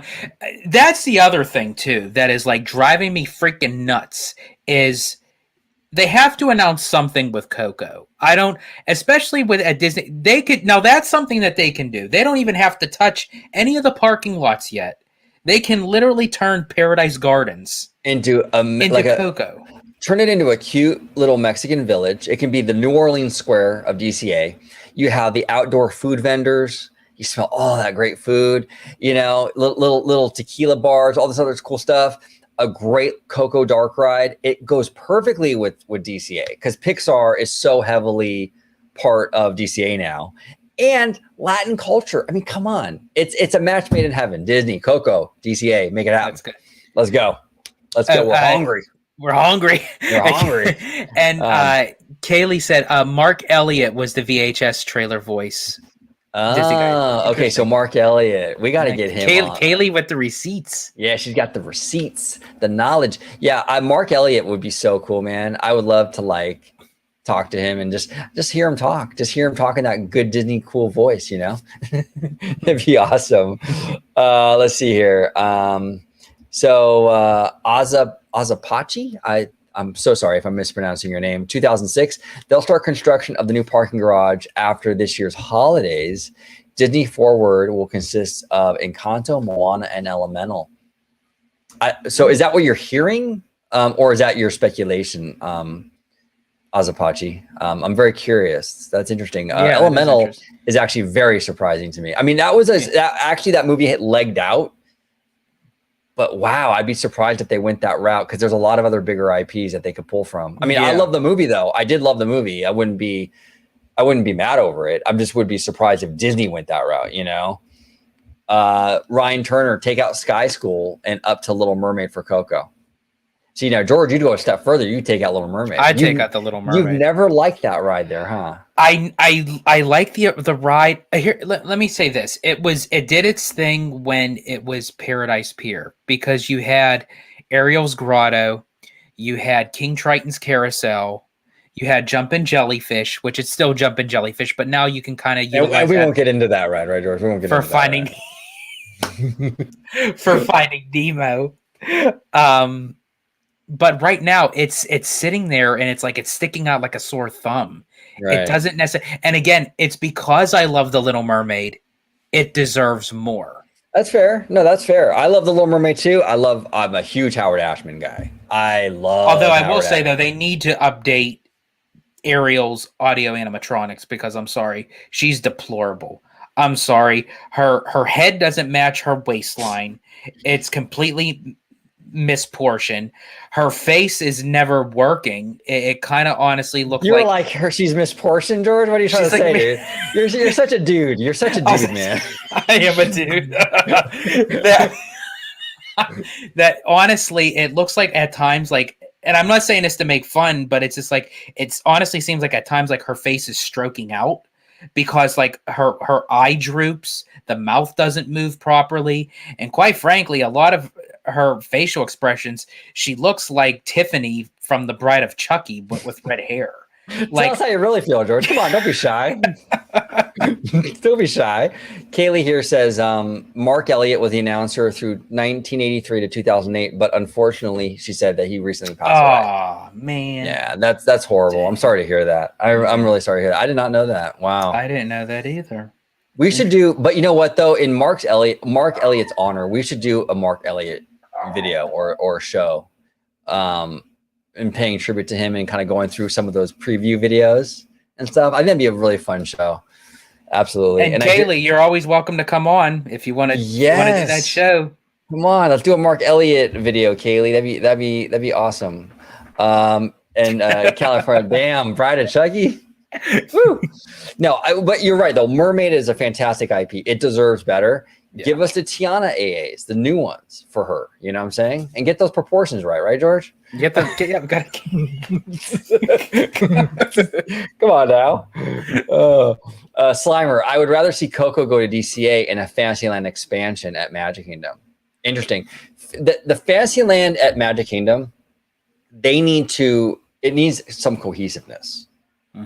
Like that like medieval stuff is still mixed in with the new stuff. They got to get one aesthetic and just go with it. You know what I'm saying? That's the one thing I didn't like about the Fantasyland over there at Magic Kingdom. Yeah, and I think Coco would be a great transition into the Villains Land, because you would then have kind of like a lighter tone to something that's dark that can be on technically like the good side, and then you move into the dark side, and then you're also adjacent to the Haunted Mansion. That would just be beyond Big Thunder. Yeah. Just beyond Big Thunder. I like how you weave that in. That was smooth. Kaylee here says jumping jellyfish. Okay, so this is funny, Kaylee. So I went on this attraction for the first time in I don't know how long, probably over 20 years, or when DCA first opened. I mean, I never go on this ride. And so I tell George, I'm a chill dude. Like when I go to the parks, I don't go on a lot of rides. I'm like, I don't really, we walk around, we drink a lot. Yeah. And but you were just in that mood. You were like, let's do it was food and wine festival. You know, you gotta, enjoy the food and the wine, right? But like, but anyway, I'm like, okay, George, let's go and jump in jellyfish. Haven't done it in a while. There's like no line. That ride, I'm gonna sound like such a chicken, but it's like it is a little bit kind of scary. A little bit like you don't really feel secure in there. I'm like, this thing started going up. I'm like, what? Oh my gosh, bro. Not my thing. Get me on the ground and let's do something else. Oh, man. And here, Slimer, get on the damn show already, Kaylee. Come on, Kaylee. Let's get you on the show. Let's go. Let's do it. And we'll do the Mark Elliott. We'll do the Mark Elliott one with you, Kaylee. That'd be a lot of fun. California Dreamin', or California Streamin', whatever you prefer. Do you think we will ever see Hercules or Hunchback coming to the parks? Hercules. Hercules, maybe, actually, because they're actually doing a live action version of that, I believe, with the Russo brothers. Oddly enough, that's a weird mix, but that's what they went with, the Russo brothers. And I think isn't it like a I forgot. I think it's like a modern take, or not modern, like Fourth Wall or something. I think it's right. Like that. Yeah, at least that was. I don't know if they cut it. But do I ever think Hercules? Maybe. Hunchback? I don't think so. Yeah.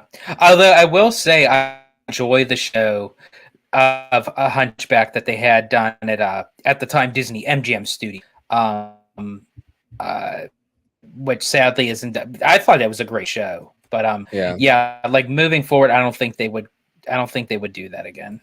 Yeah. Alex here said, how soon do you think it'll take Disney to actually start construction or demolition for Disneyland Forward? We touched upon this a little bit earlier in the show, Alex, but before they do anything for Disneyland Forward, they're going to have to address the parking, because a lot of the Disneyland Forward stuff involves the parking lots. So whether it's a third gate over there, the Toy Story lot, whether it's, Simba lot being used for DCA, whether it's the Stitch lot being used for Disneyland, they got to get a new parking structure on the Eastern Gateway before they can do Disneyland Forward. So even if they broke ground tomorrow, or not tomorrow, but June 7th, when they legally can do it, you're talking at least 2 years from now. So you're talking at least 2026 that they can even start Disneyland Forward. So, it's crazy. And then Kaylee here says, just watch Disney VHS trailers. Yeah, exactly. We'll do a whole show and we'll just react to all the trailer previews. It's a great idea, George. We have to do this. Yeah, we do. We have to do it. Girly Nerd here says, see, Girly Nerd and I see eye to eye with a lot of stuff. Like when it comes to attractions, especially. She said, last time I went on it, my stomach did not like it. See? Yeah, I just got really uneasy. I didn't feel like I was safe. I'll be honest. I didn't feel safe. Kaylee here says, is the air animatronic falling apart at Walt Disney World too? We didn't go. Did we go? We didn't go on that. No, we didn't go on that. I haven't been on there, honestly, I'd say in a couple years, because I usually always just bypass it. Slimer, if you're still in the chat, because I know he's that here. ride is your. He's making fun of Ariel's head popping off. Yeah, because I know that's your favorite ride in Magic Kingdom. So if you, because I know Slimer, I don't think Slimer can take that ride. But yeah, I don't know. Is it in the same state as the one in California? Like, does it? Like, I mean, I know you haven't been on the one in California, but does Ariel look? I think she kind of looks the same as the one. It's the same. It's the same ride. I mean, like they built two, right? Like Costco, buy in bulk. Yeah. But they built two, but it's the same. It's the same. But my more question to Slimer is, if you've seen it recently, is her functioning working? Like her eyes, her mouth, the aesthetics. Yeah. Yep. Alia Aloha here says, so jellyfish and the swinging gondolas in the Ferris wheel sound like something else. Yeah, I will say for the Pixar Palaron, as I said, I can do thrill rides. But I tell you what, those swinging gondolas, they make my palms sweat. Ooh, I'm telling you, I did those a few times. Look, I'm a chicken, but I'll try stuff. You know what I'm saying? But the swinging gondolas, I gotta have a few drinks in me. I gotta have a couple black pearls in me. Those at the lamplight or something. Because those are intense. A girly nerd here says, I love to come on for the Mark Elliott video voice of my child. Oh, Marianne, you are of course welcome. We'd love to have you. That'd be fun. That'd be really fun. We'll get you on. We'll try to get Kaylee on. It'd be a good time. Absolutely. And we'll just react to all these preview videos. It'd be fun. Oh man, take me back to A Slimer here says that Ariel functions, but she still looks like a paper mache hand puppet. Yeah. See, that's, as I said, if you're going to do the Little Mermaid, and I get it at the time, it was back in what was it? Well, they made the announcement in 2009 during the first ever D23 Expo, but I think I don't know. And I would like to see some updates to that ride too. I would love to see maybe like like an Ursula kind of being defeated kind of section, part of the ride that we were supposed to get. You love those good villain endings. You want to see her get impaled. Samuel here is fact checking you, by the way. Ariel was announced in 2007. He's right though, because it was part of that DCA reimagining announcement in 2007. Although George might be right for Florida though. Because I don't think it wasn't. Yeah, I'm sorry. 2009 was the Florida one for the new Fantasyland. Yeah. Okay. Yeah. So, but in Samuel's right, it was for DCA. But the very first one in 2007. Yeah. Yeah. Absolutely. When you guys got the announcement for Cars Land, which that was quite interesting. In what way? Like were you like, oh man, they're getting it, we're not? Yeah, I'm like, because at the time I wasn't coming out to California. I'm like, shit. And now this is your home park, dude. You're a Cali guy now. Your home park. Alia says George die villain die. Yeah, he is though. He is like that. I do. I love a good villain death. Not even just with Disney. Okay, I'm going to sound completely morbid. It's like even Hans Gruber at the end of Die Hard when he's dropping from the Nakatomi Plaza and you just seeing this guy just falling and then all of a sudden you hear this thump. And obviously he's dead, but it's like, to me, that was so climactic. And it was like, and actually, here's a fun fact. When you see the expression on actor Alan Rickman's face, they actually dropped him without telling him because they wanted a real reaction of his face. So when they dropped him, that look on his face was genuine. I bet you they can't do that kind of stuff anymore because you do that and you give some dude a heart attack or something. I bet you there's so many restrictions in place now when it comes to that kind of stuff. Oh, back then, it was the 80s, right? That movie came out? The movie came out in 1988. Yeah, I bet you it's different now. I bet you they couldn't get away with that now. They get sued or something, we got Kevin in the chat. We got Kev in the chat. Okay, let's get to Alex first. We'll do Kev because he's got a great question here.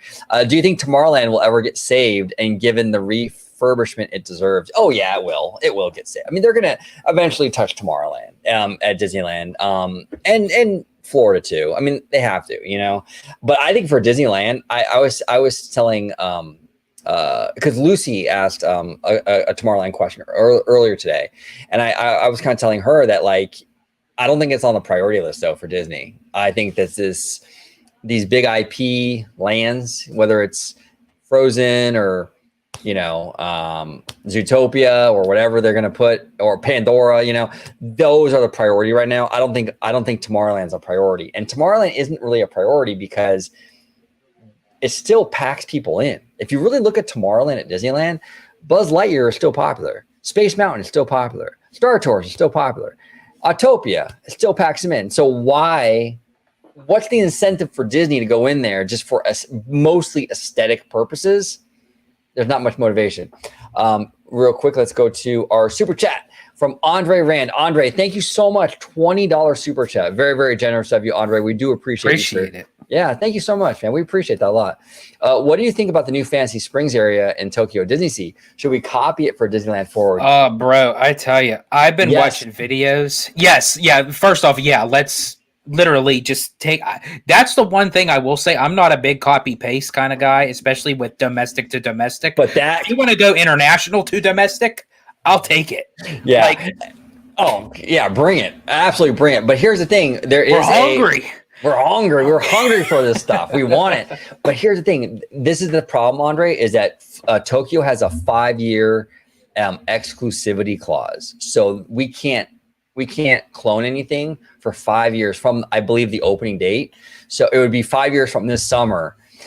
That's the only problem. But here's the good news. We still have to handle the parking situation before we can even do a Fantasy Springs in relation to Disneyland Forward. So that's going to take 2 or 3 years anyway, Yeah, so it still might, because as you said, Ken Potrock was over there. He was taking mental notes and everything. And honestly, people are... the land didn't even open yet, and people are already like going gaga over it. And honestly, beautiful. Not even just the attractions, but the aesthetics of the land itself, with the hotel, with the like that garden-esque kind of mythical forest feel to it, with carving cutouts in the rockwork of these beloved characters. There's Rapunzel. There's Anna and Elsa and Olaf. There's actually Pocahontas with Miko. There's a lot of Peter Pan. There's a lot of great characters that are like intertwined into this land where it's cohesive, where it makes, and then you got the Disney like melody music playing in the background. And it's like, oh man. Tokyo always goes so good with their stuff. They absolutely do. I'm telling you, when we go down there, George, we're going down there. We're planning. We're going. We're planning an OG55 family trip down there. We're going. We are going. But I would actually be in that if we're going to wait a little bit. Because this is just my opinion. Mm-hmm. Maybe I was kind of like thinking of like 2028. And the reason why is because that way, and I know, Disney's always going to be having something new, but the Tomorrowland would be finished. Yeah. So, and then plus that would give us more time to save, because honestly, I wouldn't mind putting out the extra few dollars and staying in that Fantasy Springs hotel. Oh, I wouldn't mind either. If we're going to go, let's do it. Yeah. You know what I'm saying? And I also... Balls to the ball. Exactly. And even beyond Fantasy Springs and even beyond the Disney Resort out there in Tokyo, I want to explore Japan. I do too. Tokyo, honestly, and Japan... I want to see the culture. I want to mix and mingle in the crowds. Like I want to like walk around that place like I know the joint. Well, meanwhile, I don't know shit. But But I would have a blast out there, and I probably wouldn't come back. And also, you probably would. Honestly, I don't even know if I even would, to be honest. Yeah, we'll just get an apartment down there in Japan, George. We'll just go there, and then of course, I actually want to see Universal Japan, because it's the last Universal that actually has the classic Jaws attraction. Yeah. See, Japan has everything better. But Andre, thank you so much. We do appreciate you. Really generous of you. Yeah, thank you so much. Kev, our friend Kev, Mr. Tech Bear, what about the Muppets? Exactly. What about the Muppets? Why don't we get some Muppet love? Here's some Muppet love. Here's the thing with the Muppets, Kev. My idea, what they should do, they should get rid of the Pooh ride, right, at Disneyland, and replace it with a Kermit the Frog swamp ride, because that would kind of tie in with Tiana's Bayou Adventure and all that stuff. Build a Kermit swamp ride. I think it would be amazing. He can sing Rainbow Connection, cute dark ride for kids. I love it. Now, the Muppets are not the most relevant, and I don't know if Disney's going to invest in them like that, but they should. I think they're great. What do you think, George, in terms of the Muppets? I don't know, like, what it is about the Muppets. It's like they're a hidden gem, in my opinion, and I feel like they're a diamond in the rough where they could have so much potential, but I feel like Disney doesn't know necessarily how to utilize them well. And I feel like Disney did it best with the Muppet Christmas Carol, with Muppet Treasure Island, even with the 2011 film where they actually brought the Muppets back to the big screen. But then after that, it just kind of, when they did the like Muppets Most Wanted. Now, I enjoyed Muppets Most Wanted, but a lot of people didn't really take to it very well. And it just seemed like, okay, well, it's like, and no one's interested in the Muppets. I enjoyed the Muppets presentation down at Liberty Square at Walt Disney World. Honestly, I would prefer them to take, I know they're probably not going to do this, but I would prefer them to take the Hall of Presidents out and make it like a historic moment with the Muppets. Oh gosh, you can replace anything with the Muppet version of it. Like there were rumors we were gonna get a Muppet movie ride here in DCA years and years ago, and that never happened, obviously. But that would be so fun. Can you imagine, like the Muppets, like it was supposed to be the Great Muppet movie ride, I think. Right. So you would have like Wizard of Oz, but you'd have like Kermit as like, Toto, or like if they wanted to do something with the Great Movie Ride, that's what should have went in there. Yes, come on, the Muppets. Girly nerd question from my dad. From Dad, what's up, Dad? Hey, Dad. What's up? What's going on? Would adding Zootopia help with having more for little kids? For DCA, probably so. Yeah. Because it's a very cute little land. Yeah. The attraction, though, I don't know. Some of it, it's very much like Rise of the Resistance or Mickey and Minnie's. So kids like Mickey and Minnie's, but it can be intense for some kids, I think. But not even just that. I'm actually going to touch upon a subject matter that might be a little bit controversial, and it's not what you're actually thinking, OG. It goes actually a little bit beyond the prison sequence, like for the queue. It's on the ride, and I think the animal is a hippopotamus. Oh, the nudist colony? Where like she's like spreading eagle, and it's like, holy crap. Like, was weird. I don't know if, I mean, I know they're animals, but the way it was done was kind of weird. Yeah. So I think if they do some tweaking with it, I think they could Americanize it. They could make it more adapted to the States, and they probably will. And like you said, it might not even be based on the last movie. It might be based on the second one. Exactly. So, yeah, we'll see. And then continuing with really quick. I'm sorry. No. Let's do this one first. Sorry. After this, if you could go to Kev, where he was mentioning about like the Olympics. Oh yeah, absolutely. If you want to go ahead, George Alia is asking. Okay. I asked you in person what Disney should do for Tomorrowland. You should repeat it here. It's an excellent idea. Absolutely. I'll definitely repeat that. If could you remind me what I said? I'll try to remember what did I say? See, when I'm caught up in the moment, I come up with these great ideas, and then it's like, let me see. What should do for Tomorrowland? Was it the no, that wasn't it. I'm drawing a blank, Ollie. Did it have something to do with the People Mover? Because that's what because I've been saying that for quite some time. I know this wasn't it, but I'm just saying, like, if they brought back the People Mover, they kept Space Mountain, obviously. Gosh, I cannot remember for the life. I do remember having that conversation with you, but I can't remember the specifics. If you could, Ollie, if you could refresh George's memory just elaborate. And we'll come back to it for sure. Yeah, absolutely. And then you wanted to go to Kev's as well. Okay, so Kev, so yeah, I could definitely see them making some sort of announcements because of the Olympics, because we kind of touched upon that earlier. Do you think that Avengers E-Ticket and the Eastern Gateway would, and even possibly Zootopia at that time, do you think that would be enough to cover for the Olympics, or are you thinking something on a much uh, grander doing? Because I find that quite interesting. But I definitely can see the Avengers E-Ticket definitely being part of that, because we've been hearing, from sources that the Avengers E-Ticket, no matter what it is, we still don't even know like specifics or logistics behind it, but we know that we've heard that it's further along than what a lot of people are thinking. Let's see.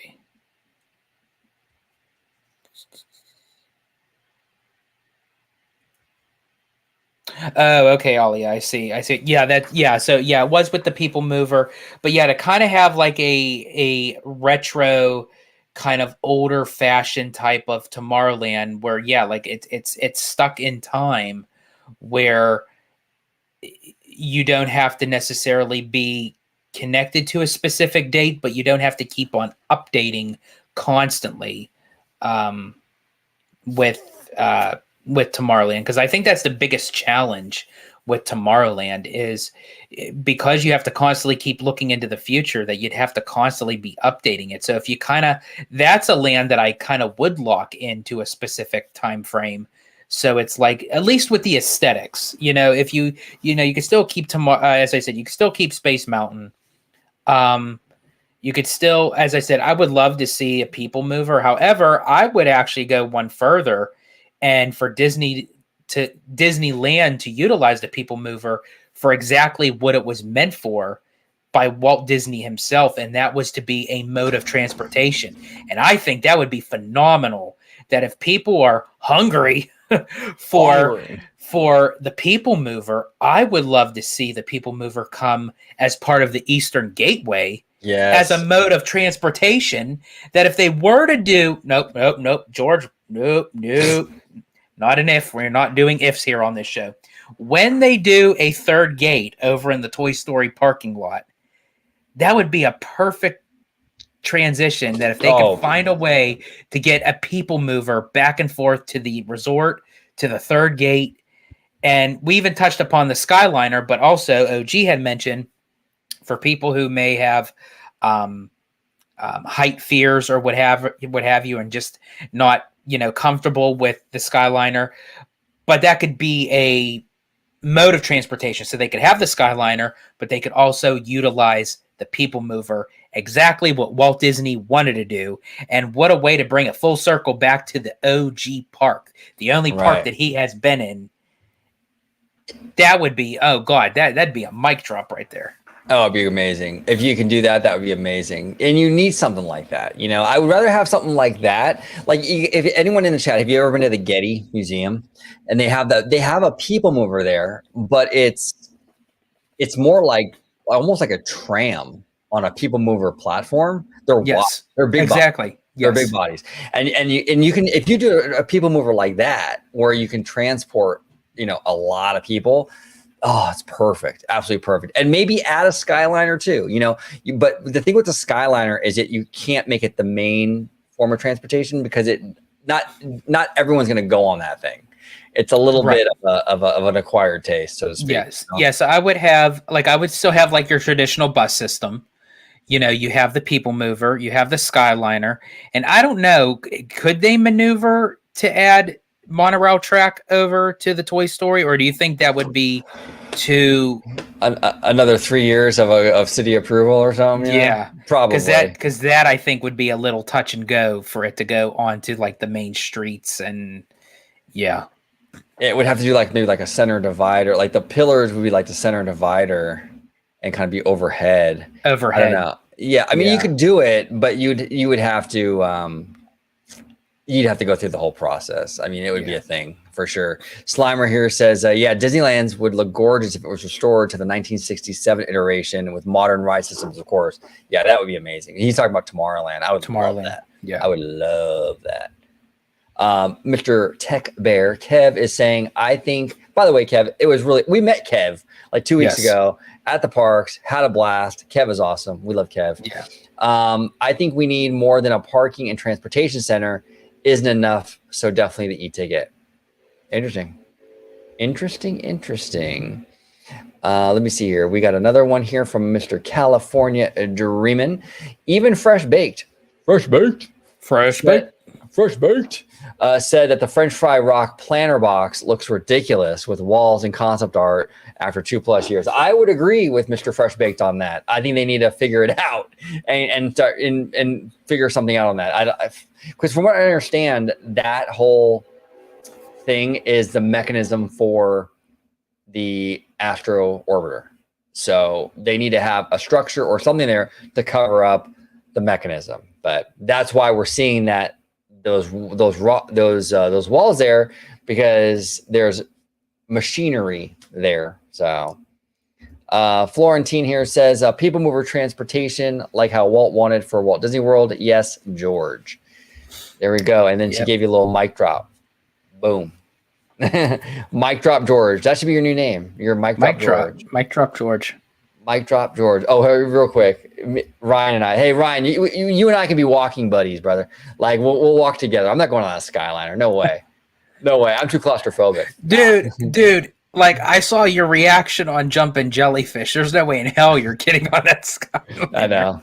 I know. That's funny. I felt actually kind of bad for you because I mean, like, it was funny in a way, but I mean, like, I felt bad because you were like, okay, is this thing over now? Yeah, it's like, yeah. Oh, it was my idea too. That's the funny thing. Yeah. Slimer says maybe I'm in the minority, but I prefer Tony Baxter's '94 Tomorrowland at Magic Kingdom than what we have now because of what we have now is garbage. The '94 Tomorrowland for Disney World was interesting with the metal palm trees and stuff. Do you guys still have those? I don't remember seeing those there. I don't know. We don't have those that I can recall. Yeah. Okay, we're gonna take one or two more, and then we're gonna head out because it's already 9:30 here in Cali. But George, you're doing the whole midnight thing, bro. Like it's getting pretty late. So I'm having a great time. Honestly, this is like phenomenal. You guys are awesome. Like this is. Oh, yeah.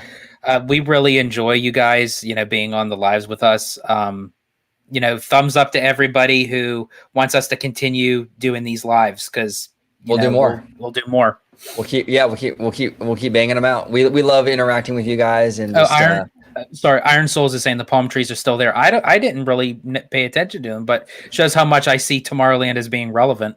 Yeah, no, I don't remember. Like a lot of Magic Kingdom was kind of a blur for me because, like I said, I had that injury and stuff, but that's interesting. Those palm trees are kind of cool. Jesse Adventure says here, I think right now they're just fixing the west side of the park, then hopefully they'll fix Tomorrowland. Yeah, absolutely. I think that's what they're doing. I don't think Tomorrowland honestly is really on that priority list. So we'll see. And we got some thumbs up. We got from Andre Ran and we got from California Dreamin'. Yeah, we should do a live show again this week sometime. Yeah. Yeah, we'll definitely do another one. Yeah, during the week. Yeah. And then here real quick, Alia said here that that is George's idea for Tomorrowland, the 67 version. So yeah, that was actually I prefer like the retro kind of old school Tomorrowland, to be honest. That's just my style. I think that would fit much better. Yeah. And then California Dreamin', I heard a rumor that the Redwood Creek Trail in DCA is having the Country Bears added to it per Reddit. Did you guys hear this? I did not hear that, but it wouldn't surprise me because they did add the Big Al statue over there by the River Run or the DVC thing, right? Yeah. It seems indicative of a bigger Country Bear presence. There's something going on, and I think a lot of people aren't really talking about. I mean, we're talking about it obviously, but I think a lot of people are like looking at Hollywood Land and for the new things like for Avatar and Zootopia. But I think a lot of people are kind of like bypassing what's going on with Grizzly Peak right now. And I think a lot of small things are occurring that's going to lead to something big. Yeah. There's something going on with the Country Bears. They didn't just add that Big Al statue for like no rhyme or reason. There's something going on with that. Jesse Adventure here said you still need to bring Bricky on. Yes. Actually, we were working on that. What would you say, like maybe 6 months ago? It's about 6 months ago, yeah. and we were trying to get the scheduling right. And then it was right before he had like a Disney World trip. And so we got to reach back out. We're working on it. We're going to get Bricky on. He's interested. We've talked. We just haven't been able to line up the schedules. So yeah, we got to get him on. We love Bricky. He is absolutely brilliant. I mean, the stuff that he does. If you guys at home haven't checked out Hey Bricky on YouTube, do yourself a favor and check him out. Which, speaking of which, we I brought it briefly up to OG, but it is probably going to be a video, a recording coming up this week to another review of one of Bricky's latest recordings. So definitely look out for that. Yeah. No, absolutely. We love those reaction videos. He does a great job, and we like to break down what he does, because Bricky has an architecture background. So he sees things with these parks differently than like the normie or the layman. Really cool breakdown. So yeah, keep an eye out for that. Girly Nerd here says, first time my dad watched it live. The old guy really enjoyed it. Well, thank you. We met her dad. Really nice guy. We had fun meeting her dad and everything. That was awesome. Yeah, we actually met both of her Mom parents. They were really very sweet people. Very sweet. Absolutely. All right, let's go ahead. We'll take one more comment from ClickNet. We just wrote a post on our blog this morning about Disneyland Forward and what the unanimous vote this week from the Anaheim City Council means moving forward. No pun intended. Awesome. Yeah, check out ClickNet. I know you have Instagram and Twitter and on YouTube as well. So make sure you subscribe and follow on all platforms for ClickNet. And we're going to close it out now. Everybody, California Dreamin', great live, guys. Thank you so much. Can't wait for the next. Thank you. And thank you everybody for watching. California Dreamin', ClickNet, CliffX, Ali Aloha, Kaylee, Kev, Jesse Adventure, Florentine, Ryan Turner, Slimer. What's up, Slimer? Seymour Duck. We love our Seymour Duck. Iron Souls, Lucy. Thank you so much for joining us today. Andre Rand, just everybody. Thank you so much. I know there's a bunch more. If just everybody, thank you for hanging out with us. We will definitely be doing another PD 55. We'll definitely be doing another live show very soon. We'll keep you guys in the loop next time. It'll be sometime this week probably, and we'll talk more shop. We'll see. I want to wish everybody, all the mothers in the chat, everyone watching, all the mothers, a very happy Mother's Day. Yes. Absolutely. Happy Mother's Day. If you're a mother, to your mothers, it's spread the love around. We need more love and positivity in this world than just, all this other, hatred and negativity and all this stuff. We need more of this stuff. And we appreciate you guys. We love you guys. We appreciate the praise, the support from all of you, your ideas, your thoughts, your opinions. If you want more lives, we'll give you more lives. Ideas that mentioning that Lucy had mentioned to possibly do like a POV kind of recording of our like through the lens of our eyes through like Tiana's, but then come back and review it by the video. We have to do that, George. We have to do that. Yeah. And yes. I think Tiana's is gonna be beautiful. I really do. I think it's gonna be a really cool reimagining or retheming of that ride. So we'll see. It'll be a lot of fun. I'm hearing good things. I'm seeing good things. I'm excited. But thank you all so much for watching this episode of Orange Grove 55. We will always have a lot of content lined up for you.